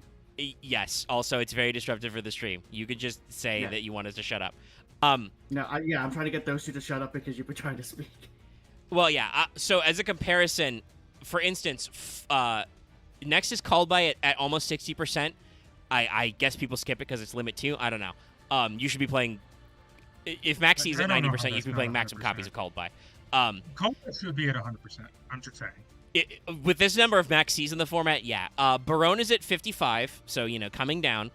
Crossset Designator is only 44%. Kashira Unicorn is already in 38% of decks, and Sprite Elf is down to 38%. But Elf is a card that's really unfun to play against because it just does everything, and it probably should be banned. But it's got way less usage put it because this Sprite way. cards are going down. Before it was limited, and this is something because I actually largely agree a lot with the last Master. What the hell was that? Sorry. Dallas is dying. I heard a noise, but He's going to get no, free I fast. largely agree with the last Master Duel ban list a lot. But a card that was seeing barely any play, it was in I think it was sub 10% of decks, probably sub 5 if I had to guess. Honestly, I'm starting to was, get. Axe. Supreme King Starving Venom Dragon, Okay. but they limited that card. Because a good idea. because Pendulum FTKs existed. All right, Axe, now you Yeah, can go. Rongo Miniad was only in 10% of decks. Still very should be unfun. banned. Axe, what were you going to say off that? I feel very angry right now, but I could try to get this through anyway. I'm getting the impression now that a lot of the cards that get banned, because also the last time that Konami actually talked about why they did ban list cards is, Dallas can call us fucking stupid all the time at once, but they immediately said half the reason why they banned cards is just to prevent it being a stagnant format, which is not true, or at least Master Duel. I mean, they could have lied. Yeah, It they, could have been they more did just the lie. OCG. It could be just the OCG. It could be just the TCG things. Do you want to know what the top deck is right now in Master Duel? Because it's not Cashtira. I said I didn't I apply think it. it's still Okay. tier. That's not the point. No. But I know I've done. The point being is, I think a lot of the cards that get banned are mostly nowadays What they get from mass surveys from, I think, newer players or like fresher players, because a lot of the cards I think were banned or affect things that people that don't actually understand the pulse of actual like modern Yu-Gi-Oh to complain about. Okay, I disagree with you 100% because like Yeah, I'm not sure that's 90% of correct. actual professional Yu-Gi-Oh players said that the last ban list was good, except they didn't ban Max C. Yeah, I It's don't literally think the they're general actually consensus. I think it's because targeting. Maxi's not being touched, because if you are a person that does not understand Yu-Gi-Oh that much, you will never see an issue of Maxi. No, Max C is not being touched because of the OCG versus TCG issue. Well, That's literally it. almost all the OCG pro players want Maxi banned. Yeah, but all the OCG pro players don't, and Konami's a Japanese-based company, so too bad. I said That's all the, literally what OCG, it is. all the OCG pro players want it banned. Yeah, actually, No, no. they don't. No, they do. Maxi's very unpopular. Like, Yeah. we say, like, a bunch of pro players in the Japanese Like, circuit keep bringing because it up. we yes. Dallas, we literally just had Worlds. Okay, then like Konami the Worlds is cross. just stupid. No, Konami, I think, keeps Maxi alive because they think it preserves the casual experience in the OCG. Oh, it's that thing. I think they're trying. I think they think that Maxi slows down play and allows control so that it lets decks be slower, and that brings new people in. Which is different than it what I doesn't. think is true, which is that Maxi makes it really easy to stop people from playing Yu-Gi-Oh. Well, here's the thing. Here's the problem with that philosophy. Yu-Gi-Oh is such a fast game, period. Yeah. It's not slowing the game down. What it does is preventing one person from acting so that the other person can kill them in 2 turns. Or 1 turn, depending Yeah. on when it's used. There's a lot of weird back and forth. I don't want to get too much into the Master Duel stuff anymore because we're in the middle of the thing. Loth is literally deaf. He's muted now. Just muted, not deafened, but he's muted up because we got far afield. But we had to field Dallas exploding in on the scene. And sorry, Axe, if I was yelling loud at you, but like we're not going to get anywhere if we don't let people finish their thought and then we respond to their thought, which is why I didn't say anything in the middle of your thought. But yes, okay. As Architect said, herding cats. Yeah. Cashier Scareclaw. It's been a long time since we actually mentioned his effect now, but actually good in a Scareclaw deck because it gives you a big boy to special summon who has a lot of defense and also has a funny ability to Armades opponent. Actually, not even Armades. It says their effects are negated until the end of this turn period. So like, there's some very funny things you can do with that. The main thing is that I don't think Scareclaws, want to banish themselves, so that can get a little awkward. In a Kashira deck, this is also a really good card because it gives you a Scareclaw name, and it also gives you some stuff, but unfortunately you can't really capitalize on that because you're usually Xyz locked. Yeah. This is just a card that seems good on paper, but just awkwardly doesn't have a home. And Another, go ahead, Loth. another weird Band-Aid card. That's it. That's Yeah. all I was gonna say. Yeah, because the next one to pull up is Tearlament's Kashtira, which I think is similar. Also, for those at home, we're 60-ish minutes in. A quarter of this was with this guy on screen. I am sorry you had to be passive This is why we did not do BLS. Oh yeah, no. If you want me to be aggressive about it instead of passive, I'll fucking show you. I'll piss my pants on stream. I'll do it. Ladies, Don't you ladies, do you're it. both pretty. Oh, fucking shut up. No, bite me. I will. No, Come no, to no. my fucking state, you asshole.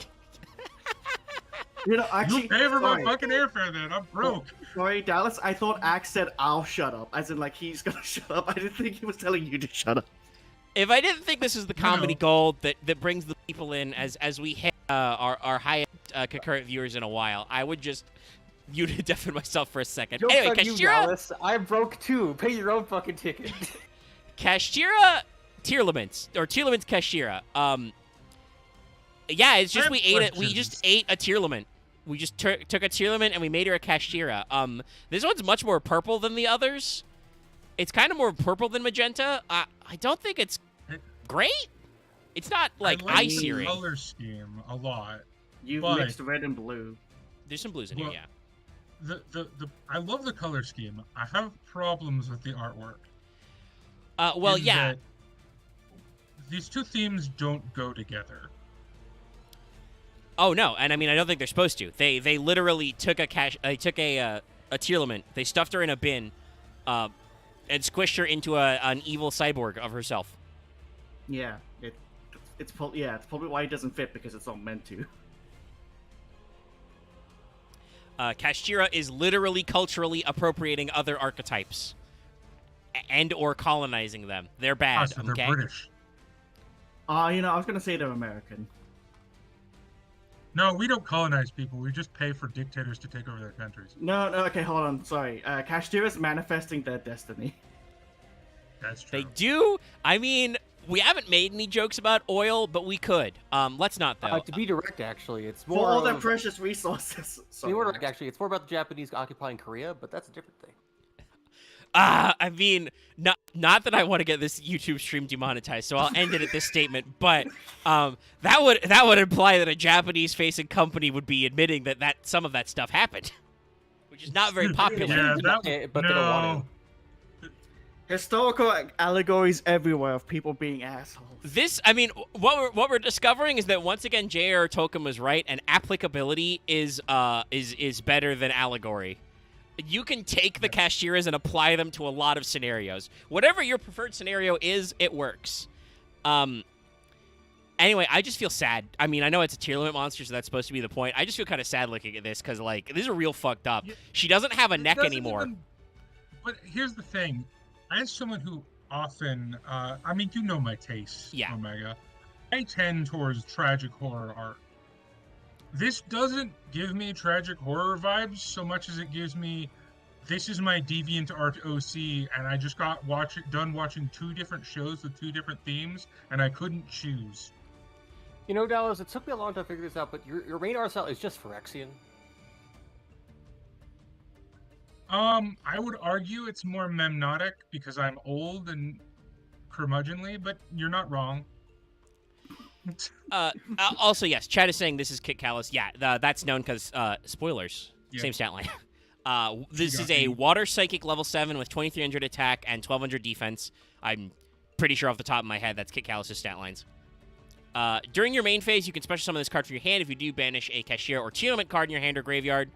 The tier limit cards, actually, their spell traps, I believe, actually have effects when banished, which they don't really get to proc themselves, so this actually helps them out. But it's not an aqua, and it's not dark, and it's not, it doesn't fuse itself normally, so it's a little weird. No, I think this is another one that is just like the previous one, just doesn't have a home. If this card is normal or special, you can send the top 3 cards of either player's deck to the graveyard, so that does help you if you're playing tier limits.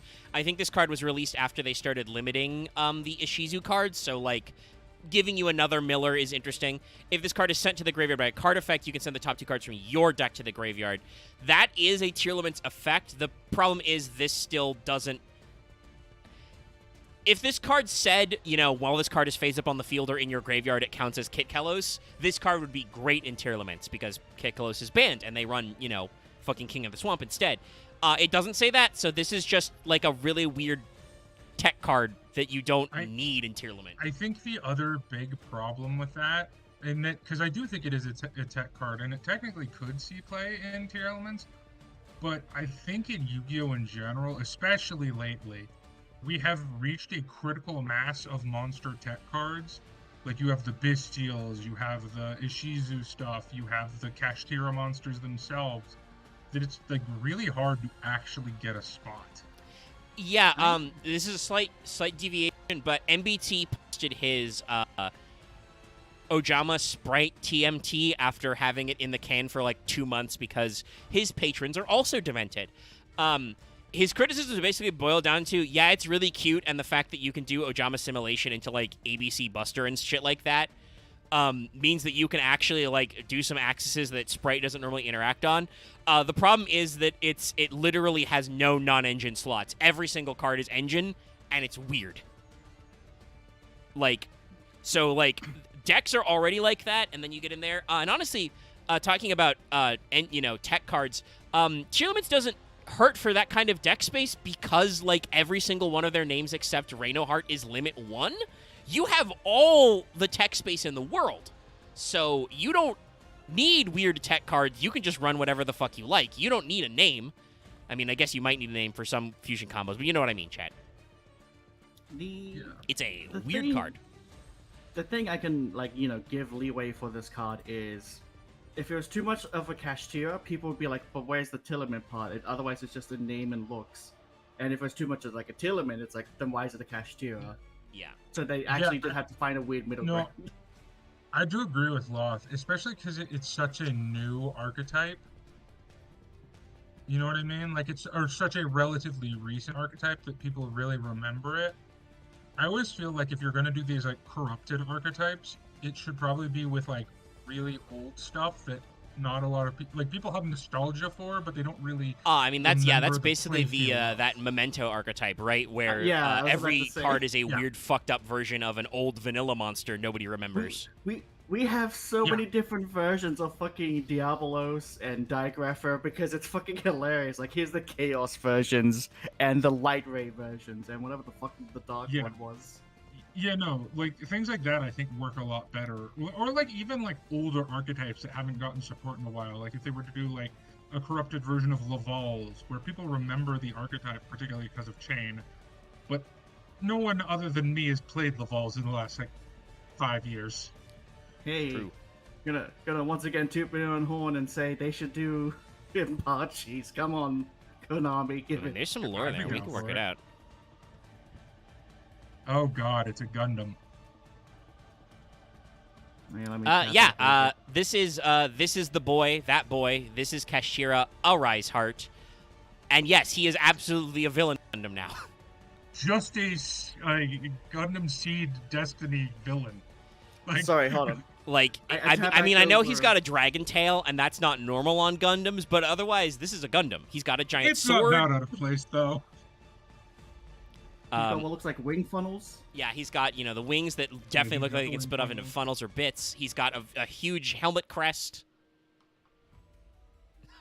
Sorry, just Sorry, quickly for Chris Everett in Omega. chat just said a Rise Heart pass, and oh, it tickled me good. Yeah, I look over as well to chat and see what you put in there. You Yeah. disgust me, Omega.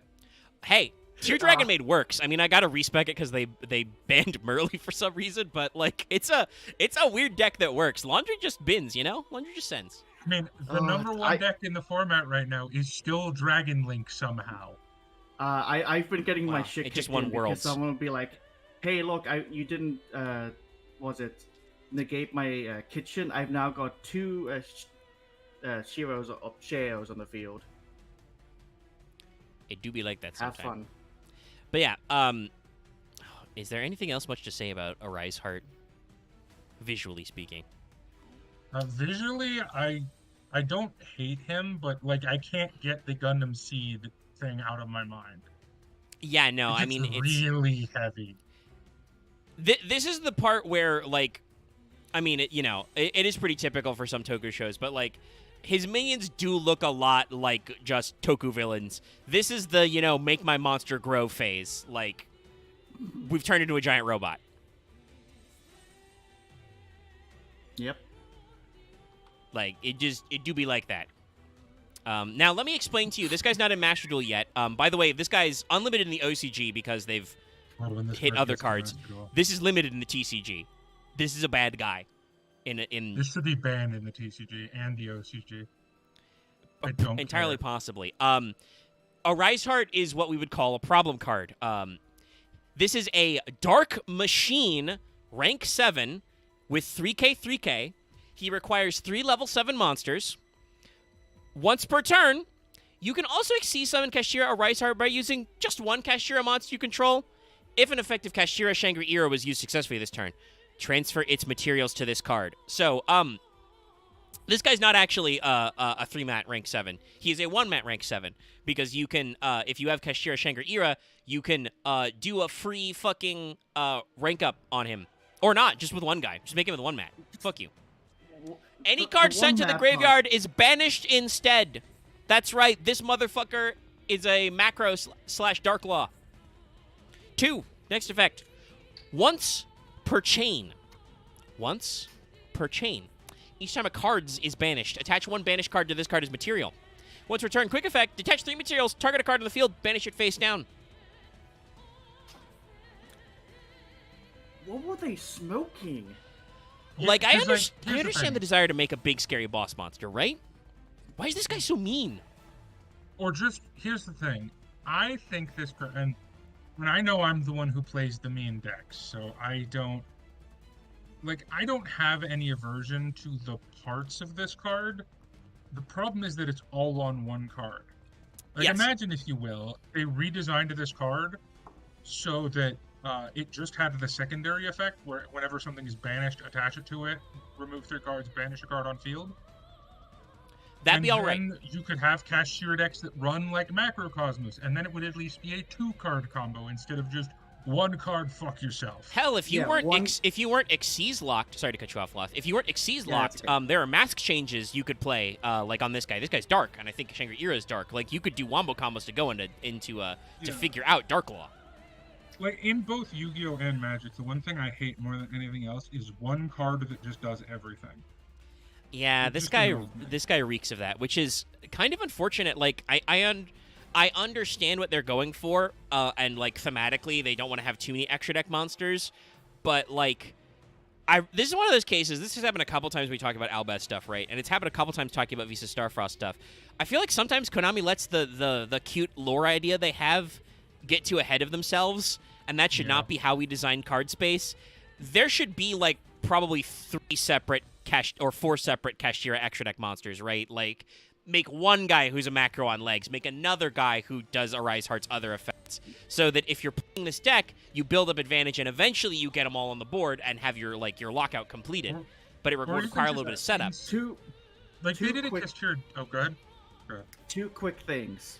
One, this feels as if they didn't like fucking nerf Z-Arc into the ground. If they gave us like full powered Z-Arc, it's got the same feeling as this asshole just right here.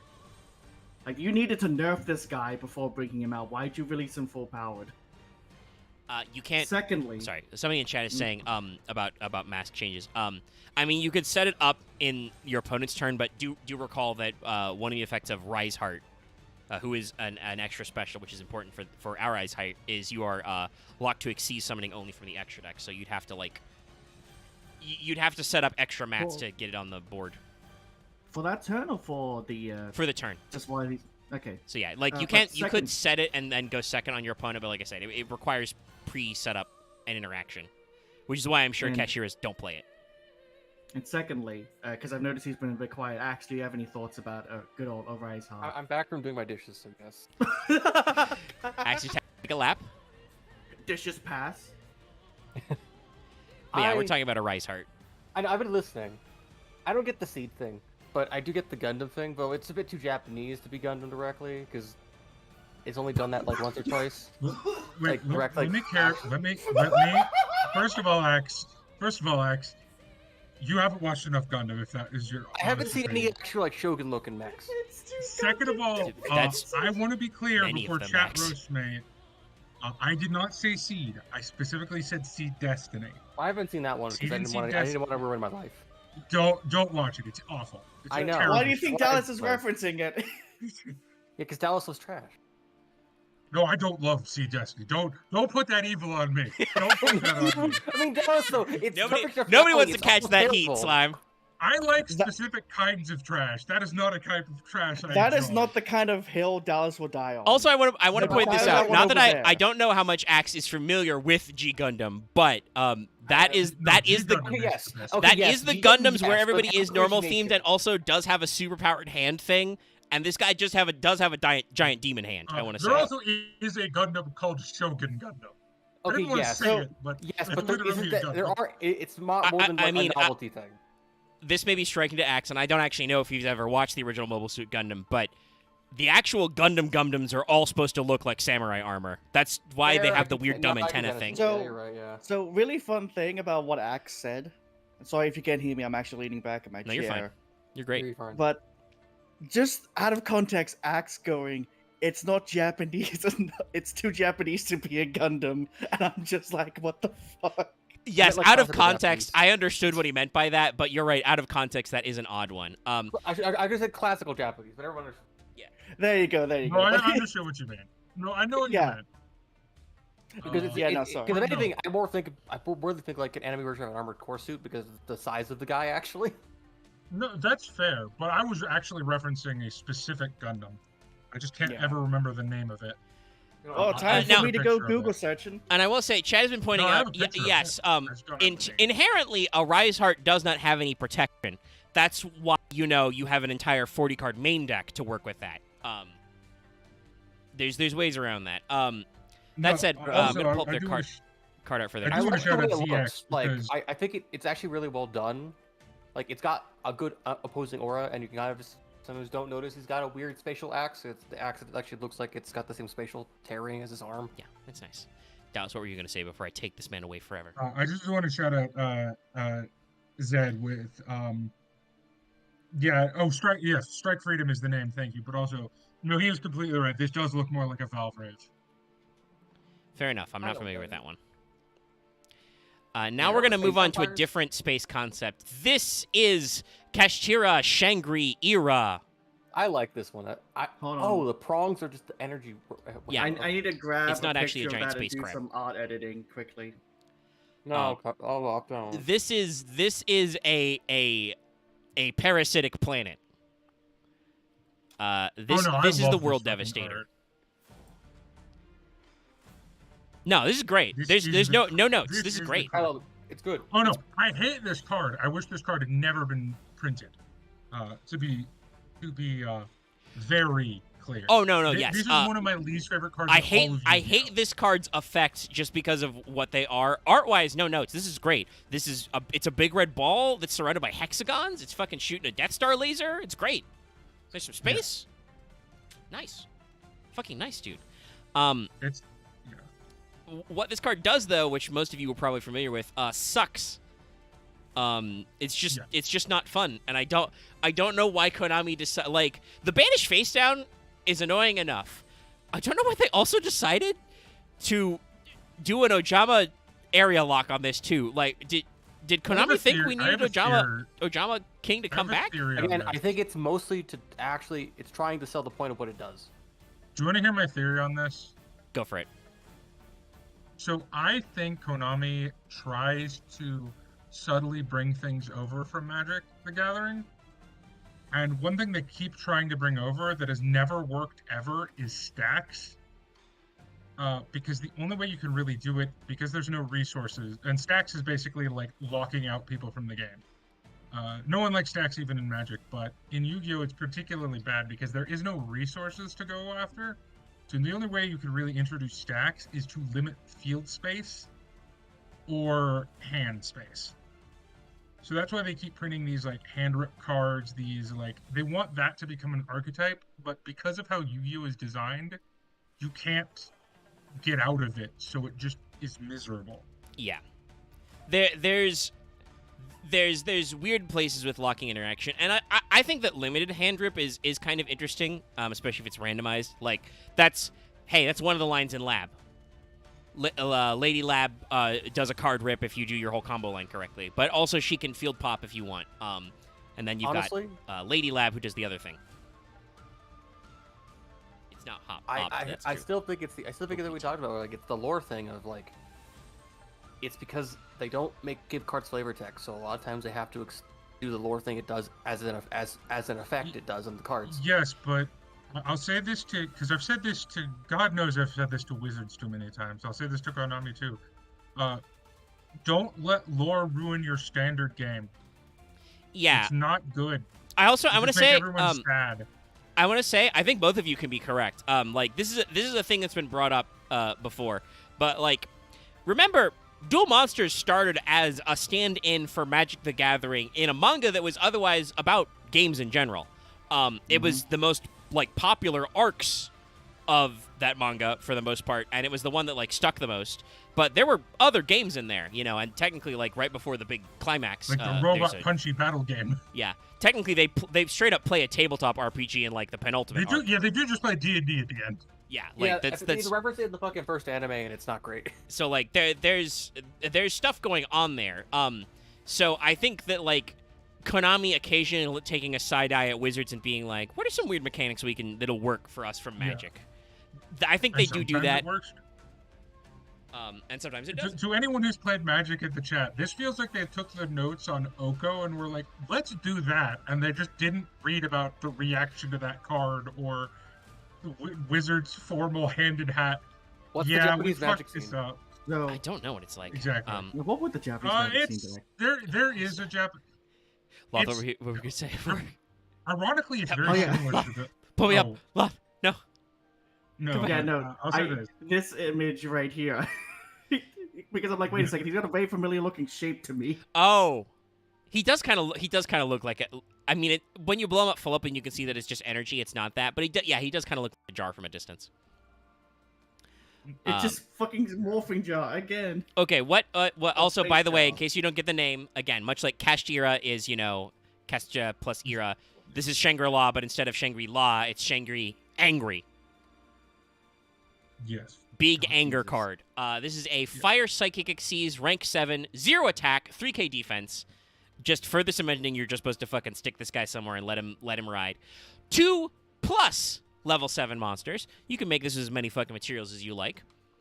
During each standby phase, special summon a Kashtira monster from your deck. This is 1 during each standby phase. Also 2, doesn't require materials at all. He just does this. All the time. You can only use the previous effect of Shangri-Ira once per turn, so it is a hard once per turn on that first effect if you get multiples out, but still, it's just during each standby phase, summon a guy. Next, each time a card your opponent owns and possesses is banished face down, except during the damage step, choose 1 unused main monster zone or spell and trap zone. It cannot be used while this monster is face up on the field. If this card would be destroyed by battle or card effect, detach 1 material for this card instead. So, this is a card. This is a very good card. Konami was making a good card when they made this. There are sometimes Konami makes cards that are just kind of like weird. There are times I think Konami makes cards that are bad. They're just making pack filler or like nostalgia bait, and they're just like, we don't care if this is meta. This is supposed to be a good card. It has built-in protection. You can make it with extra mats, by the way, so you can get more protection out of it. And all of its other effects do not require you to detach materials from. So, like, just it does that special summoning every standby phase no matter what the fuck you do, and it does the zone block just so long as it's face up. This, by the way, is why cards like Book of Moon and Book of Eclipse have gone back in the meta.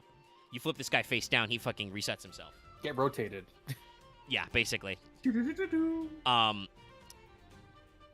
But yeah, every time an opponent, your opponent's cards that are owned or possessed by them are banished face down, this guy gets to proc and block up a zone that's unused. It's very frustrating. It very rapidly spins out of question. I've been pretty plain.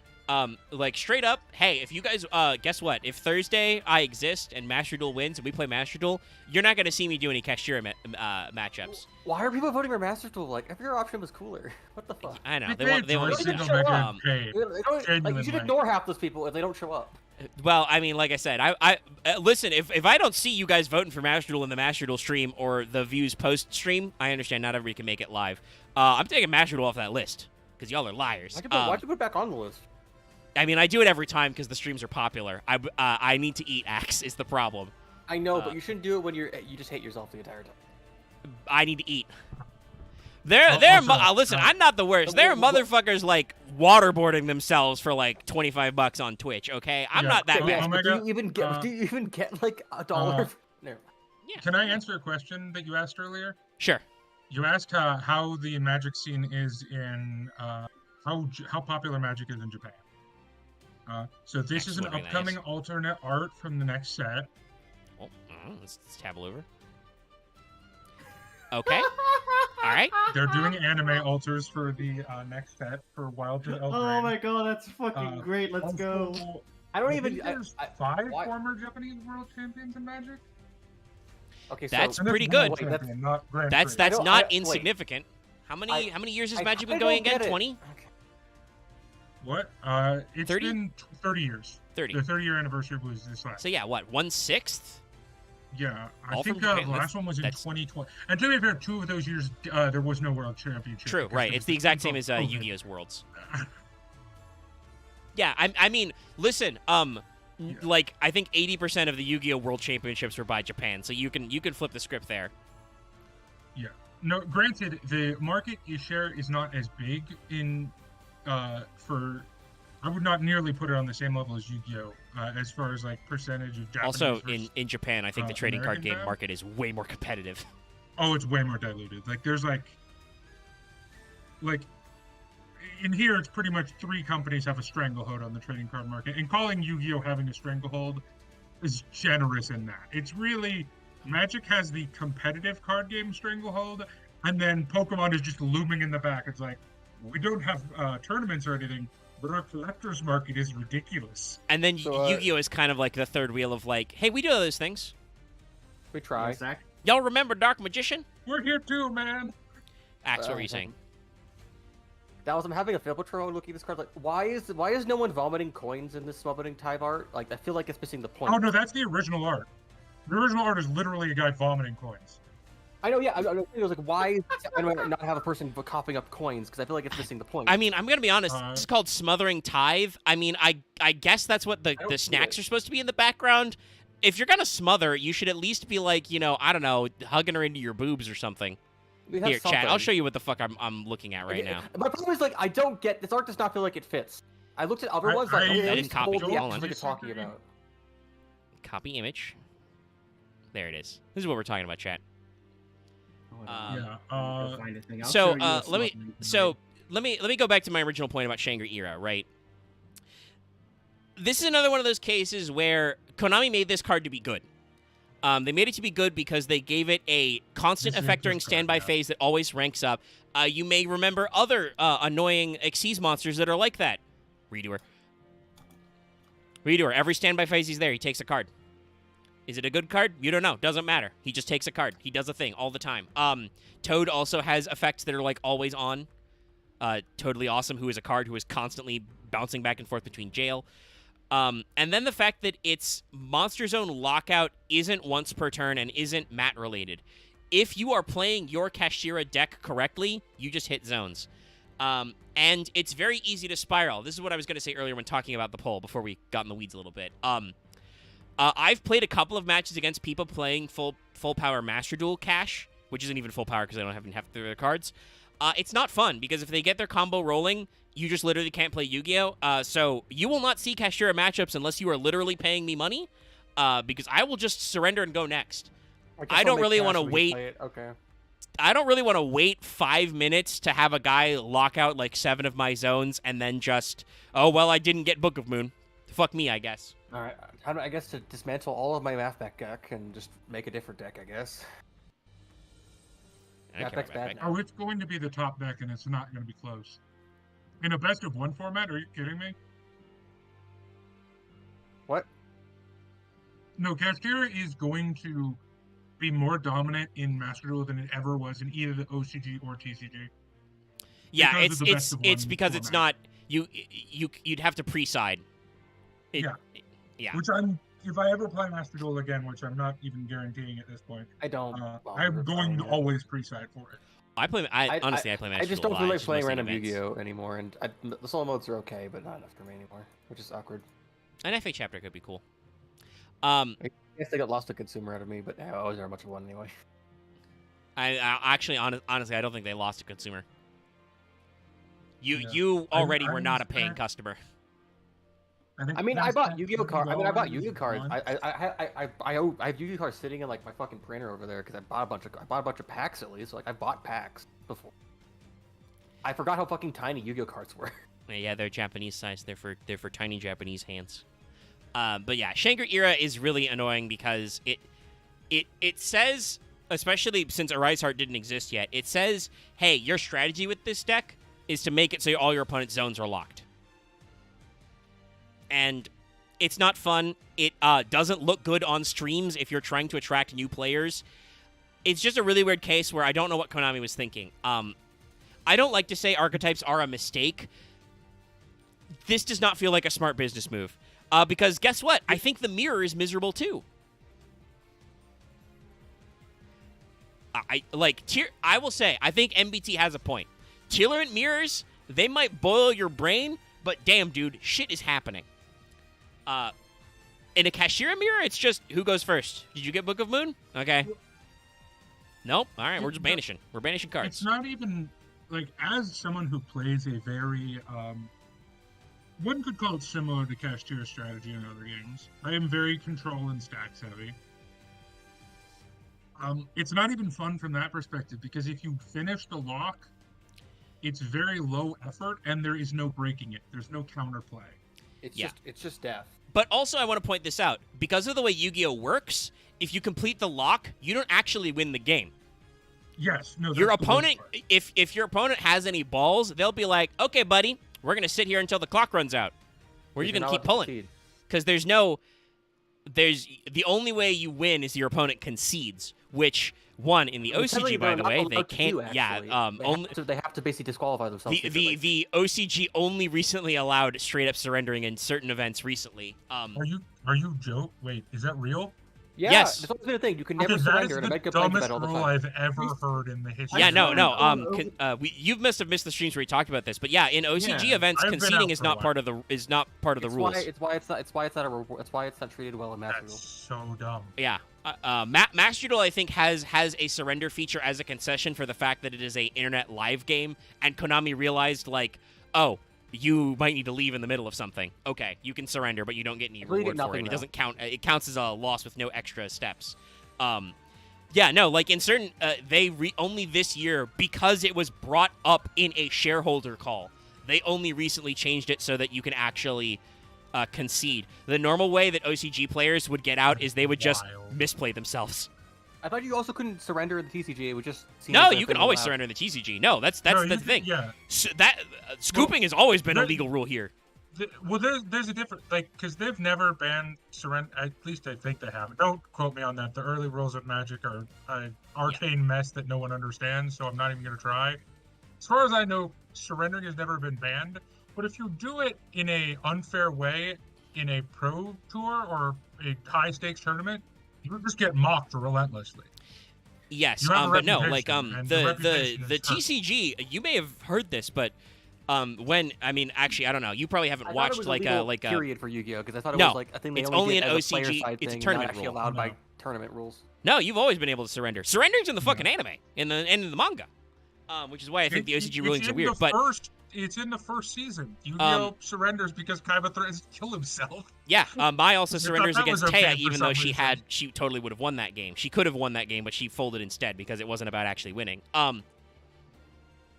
But no, Axe, you may recall this if I bring this example up, but if you've watched certain episodes of various progression series or other stuff going on in there or other limited series, it's not quite the same, but in like even in It's like just- Master Roulettes or You're right, Master yeah, you can always Sagas, like surrender it. they will technically go like, you know what? No, I'm in such a bad position and you have such a good board. I'm gonna scoop right now and not even show you what I'm working with. So you have to blind side. We're just gonna do I that. mean, that's That is a I mean, strategy. for real, in it's just TCG. I just forgotten part of that because I'm No, so that's used fair. to That's where what I said. I you wanted get to remind penalized even the TCG for surrendering. Not really. Oh, okay. It's mostly just Master No, Duel. no I mean, you take a official event would loss, ever but penalize. because Well, yeah, outside of but Master Duel that's- you're playing best of 3, you can turn that into a tactical loss. Yeah, that's always like that's always how scooping has been. It's just the Japanese don't understand that because I don't think they understand. Yeah, I don't know There's what I weird don't actually know what the cultural justification connotations is. for that I'm not going to get into. I'm not sure what the reasoning was, but like I said, they have loosened the rules at certain high level tournaments. You can actually you can look at the board, say, I understand this is an unimitable game state. I'm scooping. Because, like I said, literally, to wrap this up finally, literally in a shareholder call, somebody called up Konami and was like, hey, do you think Yu-Gi-Oh's not growing a lot because it's not very streamable because there's this, unfun effort that's created when a player is clearly winning and the other guy can't scoop, so you just have to sit there and take it? And so Konami changed some rules. But this is, oh no. If So that he was is a rule Windows in Vista with a Magic new would have died scroll. in the 80s. Oh my god, I know you've been quiet. That's a good one though. You're cooking back there. Oh, Jesus Christ. So Yeah, this is no, that's Kashtira not wrong. Axtra. This is technically a later card, but again, for some reason they keep they keep doing this thing where whenever they have something cool happen, they put like a fucking A word in it. So, Kashira This is why Akstra. you need to like order them by order instead of number. I know, but that's a real pain in the ass, and I don't want to do all that effort. But it helps more. It doesn't though. To simply It's the explain, narrative. Kashira Akstra, We're talking about Kashira. Unfortunately, nobody cares that much. I do. I'm like one of the 20 people that care. We can tell you care. We spent 15 minutes on another card. Kashira It keeps Akstra. happening. Just let us. Is the card art is showing this is when Visas actually defeats Arise Heart. He actually wins. He 1v1s and he manages to summon the power. We showed Trivia Karma earlier. He manages to summon the power to actually beat him up, and Arise Heart explodes. Unfortunately, this causes Visas to absorb the powers of his sorrow, anger, and fear all at once, which he goes on a little mental vacay. It consumes him, and I don't think we're gonna show the crit he becomes until. Oh no, we're next gonna time. talk about Vicious Shroud. That's right now. Yeah, We're gonna show the crap that goes with it too. The All right, I need trap to now. post something because I feel like I'm in a fucking computer simulation right now. I mean, That that's happens a fine. lot I posted the Crits Yosuke thing because it just came up in my head. While Dallas is fishing that out, Kasira Akstra, let me actually look up what the fuck this name means, by the way. But it's a quick play spell card. There's literally no explanation for its name. It just, I guess we're just saying words now. If a face-up Kashira Xyz monster you control is destroyed by battle or card effect, banish a Visa Starfrost in your hand, deck, or monster zone, and special summon Vicious Astrolaud from your extra deck, ignoring its summoning conditions. If this card is banished, target one of your banished Visa Starfrost cards, add it to your hand. You can use each effective Kashira Akstra once per turn. So yeah, Akstra is just, oh hey, you got rid of my Arise Heart? Cool, fuck you. I don't remember the card that goes with it, but like. Why? Part of it is lore, but also, yeah, I don't know why they, like, again, it's just like giving you the fucking limits to just be like, hey, we're gonna make this even harder. Like, Again, I'm just gonna compare Arise Heart to just ZR. Give me my full powered ZR if you're gonna do this nonsense. I Fuck just- everything. Yeah. Hey, Omega. Yeah. I looked up Astrolaud. It's one of those cards where it's so fucking glittery you can't fucking see shit. We'll see. I think I saw an image of him earlier.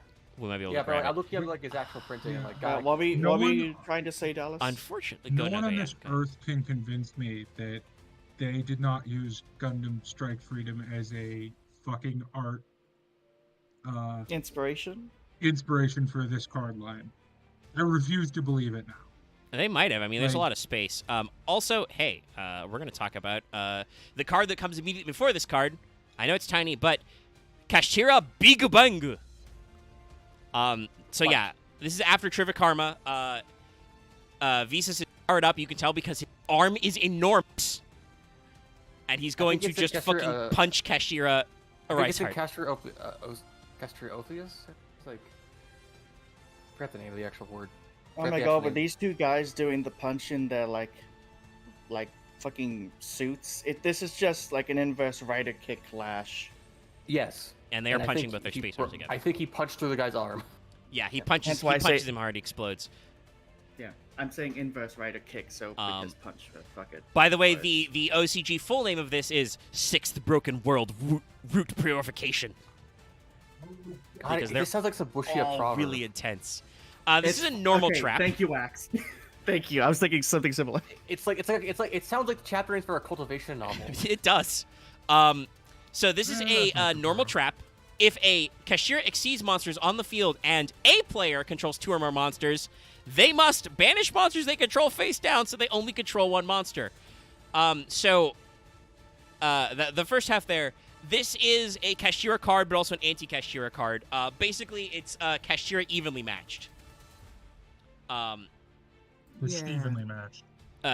Yeah, no. Like, technically, yes. If this does allow you to basically, if your opponent has, like, a Rise Heart and 1 more guy on the board, or, like, Era and a guy, you can flip this card and be like, hey, fuck you, you can only control 1 monster. The problem is there's no guarantee this gets rid of Shangri Era or gets rid of a Rise Heart. They can just banish other shit. They have to have at least 2 monsters. Also, it lets Kashira grief you even more. Yeah. Because you need that. If this card is banished, add a Kashtira. You can target a Kashtira Xyz monster you control, add one of your Kashtira monsters attached to it to your hand, and then special summon that monster, which is wild. Yeah, so that lets you recycle your attached Kashtira monsters and summon them back. Freaky. You can only use each effect once per turn. Not, by the way, only once per turn. So you can flip this, make your opponents fucking evenly match themselves, and then also find a way to banish it from your graveyard. It's nuts. Really. All right. This is a card that's in Master Duel, though, so we will actually talk about it. And I'm actually good to see this one blown up, because this one's one of those cards that you don't understand what its art is of until you see it. This is Kashtira Birth. This is actually not really a problematic Kashtira card. This is a really weird tech card for a lot of decks.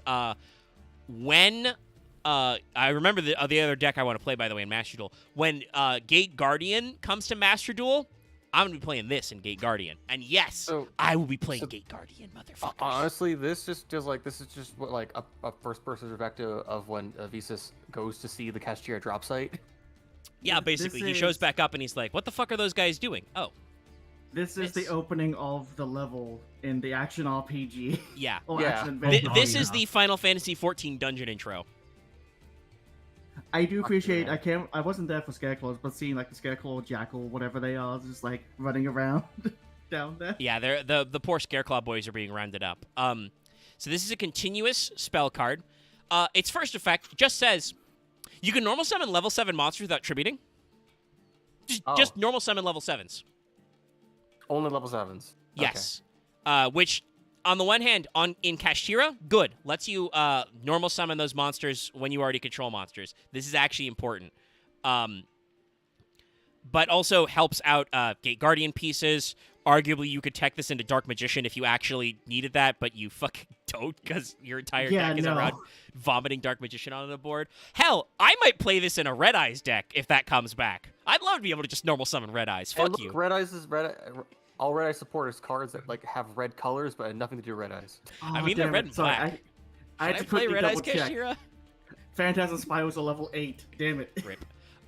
It also has other effects, though. During your main phase, you can special summon one of your non-Xyz Kashtira monsters that's banished or in your graveyard. If your opponent activates a spell card or effect while you control a Kashtira monster, target 3 cards in your opponent's graveyard, banish them face down. You can only use each effect of Birth once per turn. So yeah, in Kashtira decks, obviously Birth is amazing, but it also has tech in other places, which is funny. But yeah, this lets you recycle your banish guys. You will be banishing your own monsters as part of your normal deck tech stuff, so that's not, that weird. And then it's also got a really annoying control effect, because again, Kashtira is all about punishing your opponent for doing anything. Kashtira doesn't want you to play Yu-Gi-Oh! Because I remember said the motto of Kashtira is fuck you, I'm having my fun. Yeah, basically, Kashtira is, no, don't do that, fuck you. I hate your guts. Like, stop. I feel like it's also what a Reinhardt saying to you, fuck you, I'm doing what I want. He does say fuck you, I do what I want. I figured out what Kashtira is. Kashtira is a 12-year-old's understanding of the song "Killing in the Name of" by Rage Against the Machine. You just hear the "fuck you, don't do what I tell you" line, and just hear that over and over again. Fuck you, I won't do what you tell me. I mean, I played Guitar Hero. Pass. Yeah. Oakley dokley. This I think is just a way to make it entirely. This is Kashtira Overlap. This is just Arise Heart steers his planet ship, I think. I was about to say, it looks like he's touching Captain America's shield. I think technically this is him absorbing Rhino Heart juice from a canister. He's got a juice center. I don't know. Anyway, he's doing villain shit. Yeah, he's not evil. much is happening here. It's a quick play spell card. Target a monster on the field. Banish one monster with 1500 attack and 2100 defense from your hand, graveyard, or face up on either field. So again, funny mirror cards. Because obviously that is supposed to be any of the hearts. Not Vsauce, because he's the other way around, but it works with Reichheart, Arise Heart, or Rise Heart, and Rhino Heart, and then presumably with the fourth guy. But yeah. And then if you do, your targeted monster gains 1500 attack. If this card's banished, you control a Cashier monster. Target effect monster your opponent controls negated for the end of the turn. You can use each effect to overlap once per turn. So yeah, overlap has a very funny effect to get rid of guys. Again, I feel like this is a mirror match tool. It's like you're playing Kashira, and then like if you have a monster on the field and your opponent summons a fucking Rise Heart, you just go, no, stop that, No. get out of here. But it's very funny, you know. It's a useful card. It's not the meanest because it doesn't banish, but when it is banished from your graveyard, it does turn into a Veiler.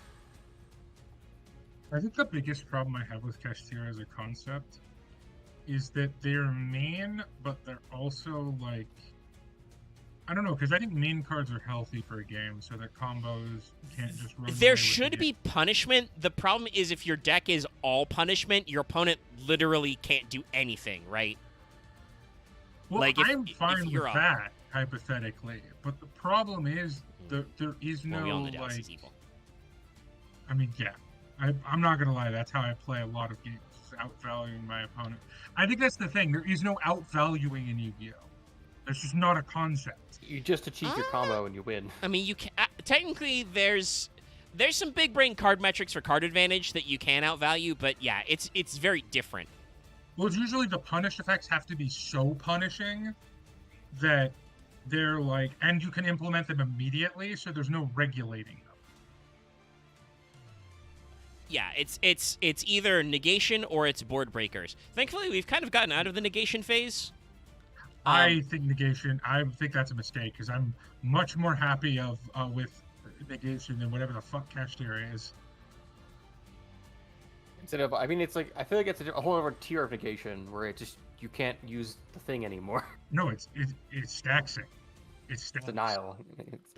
Yeah, it's just no. You don't play this game right now. You can't use your zones, and also your deck is banished, and your graveyard is banished, and your extra deck is banished. You can't do anything. I'm fine with I'm fine with literally all those things except for the zone thing. I think that's the one thing that was too far. I mean, I think while there is like dumping out your opponent's entire extra deck through like Mega Zaborg and other shit like that, that's a little too frustrating. It's still fun though. I mean, it's funny because it's much harder, but generally, I'm not versed to the concept of extra deck sniping. I played Diabolos to very high effectiveness at certain points during Prague before we got out of there. Oh, same. Like he is a spicy boy. I like the card. The problem is that it becomes rip extra, banish face down, also rip your top deck face down, and then also lock your zones. Like you're milling your opponent and locking their zones and their extra, so it's just you end up with nothing. They should. I'm gonna be honest. I think they should. I know it wouldn't be as powerful, and that's not necessarily a bad thing. But if they just focused down on the extra deck hate and the mill, I think Cashier would have been fine. I mean, it would have just been like a different Runic, which it'd just been new Necros. Runic is annoying, but like can be diluted enough that it's not problematic. Yeah. You know, you can work around it. And if you hate the spell, if you hate the fucking field spell off the thing, the Runic card can't do anything. Yes, I've played through some Runic boards as Lab because one thing Labyrinth is known for, pops. Well, my Labyrinth. Yeah. I don't chat, you know me. I don't play Floodgate Labyrinth.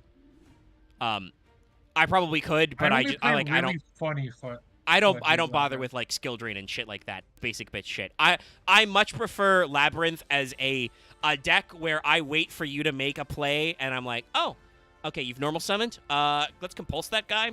Or like, "Oh, I see. You've activated your Runic field spell. I'm going to pop that. Get out of here." You know, like targeted pops, and if I don't have enough pops, I fucking lose, and that's the game. Yeah, someone who's fought Omega's lab deck, it does that. You got a little spice. This is Kashira Preparations, by the way. So this is Unicorn with a tube, I think, full of Rhino Heart, and there's Rise Heart behind him, and there's a lot of fucking tubes. This is very Armored Core. Yeah, this is... Oh, this is that... What's that fucking... Met game that was made by Metal Gear Solid, man. Oh, Zone of the Enders? Oh, also Zone of the that. Enders? Yeah. Yeah, this is like Zone of the Enders vibes of like... Sorry. With this him shit is like mech, but Eldritch.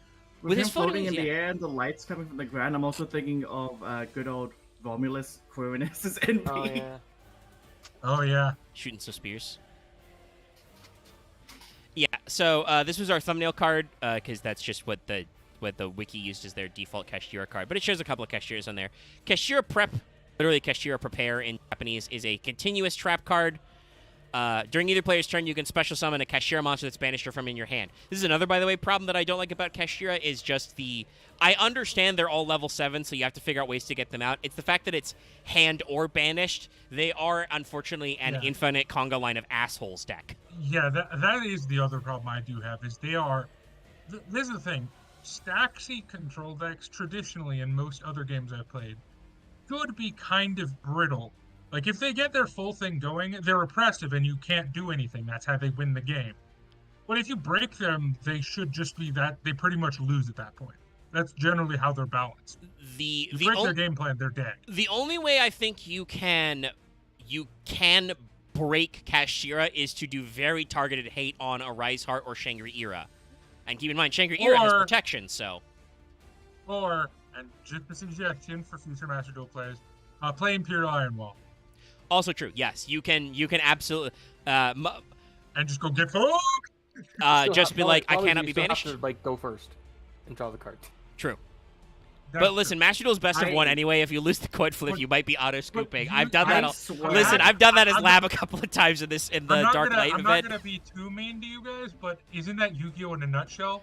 Just go first or you die? Depends on the No, form. no, It seems to be there's Yu-Gi-Oh nowadays. no, Dallas. Yu-Gi-Oh is actually moving. There are cards that let you play not going set. Like Lab with furniture can totally play going second. Let me rephrase that. It's one turn and then you die. Not necessarily go first or go second. I mean, But Dallas, you get I one don't turn know. and then it's over. Even if I go first or second, it doesn't matter. The cards that the people need to kick my shit in are usually always somehow glued to their hand. Oh yeah. I've run into that a lot. Yes, the number of times I got Harpy Feather Dustered playing Lab in the Dark versus Light tournament was not even Lightning Stormed. Harpy's Feather Duster, which is still at 1 specifically. I'm just like, I can't believe you've done this. Yeah, in their starting hand, and I'm just like, Well, how? rip me. Oh yeah, no. Also, by the way, this card's favorite other example effect of is that if your one opponent is, activates a no trap limit card, across you get to hand rip your opponent. Now, I will say this is better because it's trap card effects, which are not very common, but this says while you control a Kashira monster, if your opponent activates a trap card or trap effect, and this card's already face up in your spell and trap zone, look at your opponent's hand, banish 1 face down. So basically it says Labyrinth player get fucked. Yeah, no, this is a very strong counter to Lab. I mean, depending, because you can still chain to this, so you could just make it so you don't have a hand anymore and you tell them to go fuck themselves, but, like, this is mean. Like, I understand that it's the most rare effect activation is trap card effect, but, like, this is a trap dust shoot on steroids. Look at your opponent's hand and banish 1 face down. You know what? Oh man, you know what Yu-Gi-Oh needs as a card? And I just realized this. This would help out a lot. They need more card draw and card search hate. Like hand traps that say if your opponent searches their deck, they don't get to. Fuck them. I Or mean, if yeah, your opponent would that's draw a card. Fuck them. that's Ash in They a need more of nutshell, that. but Ash is a hard once per turn. But they need more of them. I guess I would say, I mean, Droll exists, but Droll is just a lingering continuous effect, which is kind of annoying. I'll put it to you this way. This is a card that exists in Magic. If your opponent were to search their library for a card, you instead search your opponent's library for that card and add it to your hand. Wow. And That's you can play that funny. at instant speed.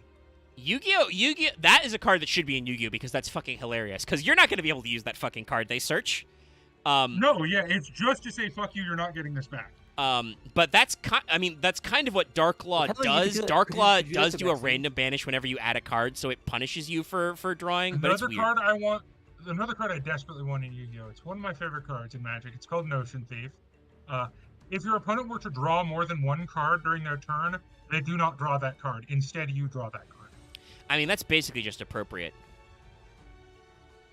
But Yeah, but probably have it be easier. on a monster that you can play like a spell card.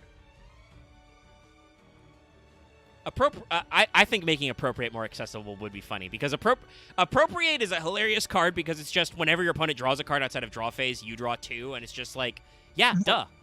But it's like appropriate, except it fizzles their draw. Yeah. So they don't draw and you draw. There's I think some fun play There needs space to be there. more draw hate, is what I'm saying. I mean, that would make Max C less popular. This is Cashier Theosis.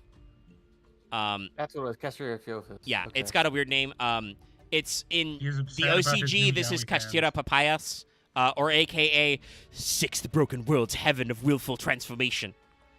Oh, I Um, gotta go. Oh God! Why is it, now? I just can't. Like, it's now just a cultivation fucking. It's now just a cultivation web novel or something. Anyway, this is Rice Heart turns into a Rice Heart. Right? Yes, Dallas said he needed to go. It was very fast, Okay, but he my said he bad. needed to go. It's okay. We're almost done. We've got 2 cards left. We made it here Okay. at 2 hours, Ezra and I'll be is- able to join Lucky and Alter in Crow I'm Casual sorry suit. about an extra 40 minutes off. No, it's don't apologize, Axe. It's not just you. Dallas also added those minutes. But we've I had a would pretty still good fight her if he viewership, comes so over my house. I mean, you should. You'll probably die because Yeah, Dallas is Why like. is he showing up to your house? That's the concerning part. Well, because I'll have to pay for the ticket. Also, I'm not going to. I will say you'll probably lose because Dallas is like NBA tall last I checked. But yeah, Like, That's okay, fair. also, sorry, actually maybe tall. I don't know how actually tall you are. From what I remember of you showing us, you're a tiny stick, and Dallas will probably just. That's art from when I was like in high school, dude. I just have you bulked up since then, Chief? You been hitting the gym? a little Really bit. shouldn't. I'm sorry. I should have kept it inside. That's completely unrelated to our discussion of Cashier Theosis. Yes. Sorry, I was apologies. fucking flashbanged by words. I know, because your brain cannot process conversations half the time. No, it's I process conversations all the time. It's my problem. You say a thing and my brain is like, "Hey, he said something." I'm like, "No, brain, don't worry about what Axe said. That's not related right now. He's just saying stuff. That's his thing. His thing is he has to say stuff." Are you legit? I mean, yes. I can't stop myself. half Yeah, the no, time. I understand. You feel the need to verbalize your stray thoughts, and I'm like, my intrusive thoughts form is I catch other people's statements as my intrusive thoughts. Like, hey, that guy said something. What? I'm trying to fucking Is focus your- right now, you- brain. Are you literally like the sleeping in the? Are you literally the sleeping doing the brain meme? Maybe. Anyway, Okay. Cashier Theosis. It's a Rise Heart is transforming into a Rise Heart. That's all it is. It's very colorful. That's okay. This is a normal spell. Target a Cashier monster you control. Special summon a Cashier monster with a different attribute from your deck in defense position. After this card resolves for the rest of this turn, you can only summon Xyz monsters, which doesn't do anything. If this card is banished, target one of your banished Cashier cards except Cashier Theosis. Add it back to your hand. You can only use each effect once per turn. Again, this card was in their second wave in Photon Hypernova. I don't know why they needed this. Sure. It's a card. It just, it's how you make more Arise Hearts. It just does stuff. Again, this is the thing. Kashira is made to be a meta deck because we got a little off base when I brought this up, but I did mention they're an infinite conga line of assholes deck. You banish them, they come back. They just cycle themselves. They can also summon themselves from hand. They can banish themselves from the graveyard or deck, I believe, to do things. When they're banished, they do stuff. It's just more and more and more and more and more and more and constantly. I assume they wanted to avoid the problem that a lot of high-level decks have, where just your hand becomes bricks. They did that a little too well. This is a deck that is super consistent on top of being really knowing control. It's the weird thing of when you know. I actually have 2 things to say about this. One thing is this is the art. We sadly have not shown. We only showed the parts of all the second phase of the fight. This is art of the first phase of the fight. Yeah. But there's also preamble to the fight, but that's a whole other thing. We showed some of that in the Scareclaw cards. Yeah, but the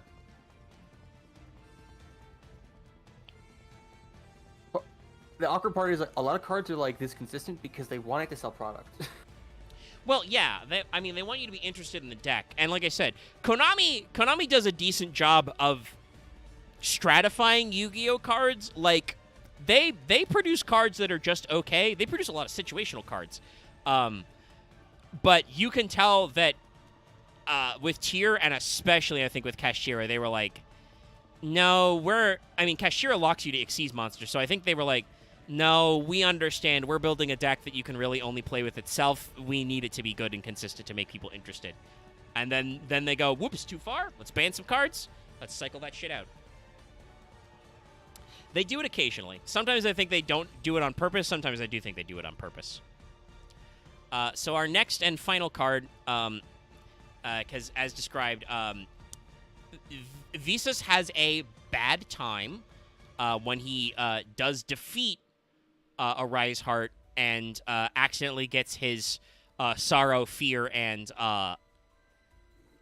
rage back all at once, and he becomes Vicious Astrolaud. There's actually one card before this.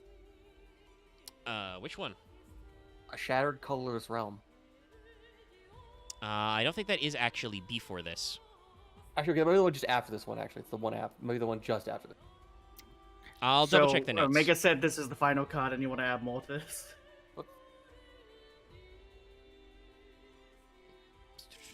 I'm double checking. No. I mean, Axe. I'm looking at the EX book. Yeah, that's not here right now. But it's okay. Nope. That's after Manadium. That's the beginning. I thought it was before Manadium. Nope. Because this came out before Manadium existed. Axe. Again, I'm looking at the EX book. All the Manadium names are listed. Then the conclusion: Breakheart, Reframing, Shattered Colorless Realm. Weird, because that card. Okay. All right. I mean, I understand the logic they got going for. We'll explain it later. Anyway, our last card, Vicious Astrolaud, which is just the. First of all, that name, okay? Which, and again, remember they use equal signs in their name, so this is Vicious equals Astrolaud. There's the Astra part. Star. Yeah. Is it It's load? No, it's I mean, it might be supposed to be Lord, but it's Asturoraudo. And yeah, it's just Astrolaud. It's fucking weird. It's just like he's become like a weird Hindu deity, like a demon lord, like Ashra. I think that is kind of the point. But yeah, he's just full freak out mode. He's got all the bits. He's got fucking Kaleido Heart's weird stained glass tentacles. He's got Triheart's giant sword arm. He's got the blade wings of Rise Heart. He's just fucking freaking out, man. I weirdly have a weird reading if like this is actually his true form. No, because he doesn't have his calm yet. This But the calm was always in him though. I mean, kind of yes, but he hasn't reabsorbed it. Yeah, I guess he hasn't reconnected. You can see that he's got 4 lights, but only 3 of them have the streaks of power coming off. Basically, I think the intent here is this is what happens when he's off balance. Like he is out of sync. He is asynchronous. And he's just a little freak. And as Axe said, this card's a secret rare. I'm glad there's this, even this if it is a little small. There's an internet like redraw of that. Yeah, it's just a colored. Here, I'll chat. I'll show you real quick. It's just so a color. It's just a colored smudge. Look at it. Look at it. Like it's incomprehensible. Besides the sword. Oh, that's awful. Yeah, it's just a weird secret smudge. So Astrolaud is a dark fairy fusion, level 8, 3K, 3K. So about the same stats as all the other big boys. You know, Triheart, Kaleido Heart, etc. Materials: Visa Starfrost plus 1 monster with 1500 attack and 2100 defense. So any of the other hearts counts. That's a cute touch. Also, by the way, means that this is a fucking super poly target for some decks. Must be special summoned from your extra deck by banishing the above cards from your field or graveyard. So yeah, no, it's not a super poly target. It's contact fusion only. If this card is fusion summoned, target one other monster in the field, destroy it. It gains attack equal to half that monster's original attack or defense, whichever's higher. You can cheat it out with the Kashira card though. So yeah, no, Astrolaud's just a big boy, the big fucker. I think there are some lines that play him, but the fact that he's contact fusion only is kind of annoying. I mean, when you see him, you kind of understand why Visas in the before times were like, maybe I should, cut these out. No, Loth. Remember, Visas, when he got his memories back, someone cut his emotions out. Yeah, Oh, we'll my meet that bad. guy later. With that guy later. Yes, Okay. Visas understands My that bad. a man did that to him. Okay, so my bad. I thought this was like a weird Zeok nonsense. Actually, wait, no, that wasn't his fault either. Never mind. Column A, column B. But yeah, I'd have to double check if he's really in any decks. As a weird tech card to play off Kashira Akasha as like, oh, my opponent blew up my Arise Heart. Well, now I'm just gonna make a really big asshole. That works. Otherwise, this card's not really great. It just has an attack gain effect, and it just has like big energy. The main thing is just he's ludicrously easy to make because you can make him by just having those cards in the graveyard as well for contact fusion. It turns out it's very easy to make something when it's made from all your negative emotions. Yeah. So definitely this works in certain deck because, like, again, remember, you can play this in any Visas deck. They just have to be in your graveyard and you banish them. So if you ever need just a big Ungus Bungus, it works. So this is a weird thing to say, but like after going through enough of the Visas cards, I don't really think the story is great, but I feel like there's a lot of good, like a nice feeling to like some of the small things of all of these cards of being like I just said of like Astrolover. It's like it's quite easy to make something out of the dying anger of your life. Yeah, there's a lot of little touches, but it's definitely like I want to say this. I think the problem that this lore has is it's lightning paced. They resolved this in like 1 year, right? And I think that was intentional. You know, they just had a big long time of like Albaz and stuff, but like. Damn, we just go from one archetype to the next to the next. It's spicy. But all right, I've killed the music. We've been going for 2 hours. We're gonna goodle on out of here. That was Cashier, everybody. Next week, again, assuming that like infrastructure is not fucked, which I hope it isn't. Again, the storm keeps moving more north and more west. It gets farther and farther away from me. Who's north and west to you? But the storm's already west, X. If it keeps going more west, that's better. Okay. Oh, that's not your problem, I guess. Yeah. Oh. It's going to be the Carolinas problem, which is always a weird. But like I said, it's still ranked as a major hurricane, so it big. We'll see. But next week, if we're still here, you know, we're streaming and we're available. It'll be time to hit up Blackluster Soldier like you guys voted on. I'll pick the poll as well. We got a few more days on that, but, you know, please consider supporting us on Patreon and stuff. Give us your likes, your super chattos, your memberships, whatever. We had some fucking celebrations in the thing there. I assume we'll do up the newly announced cards next time, because I mean, there's only 3, but also but there's probably more next week, so. I mean, I don't think there will. I think those are just the 3 promos in the tin. Oh, okay. It's tin promo. Cool promos. Anyway, I mean, they're neat, yeah.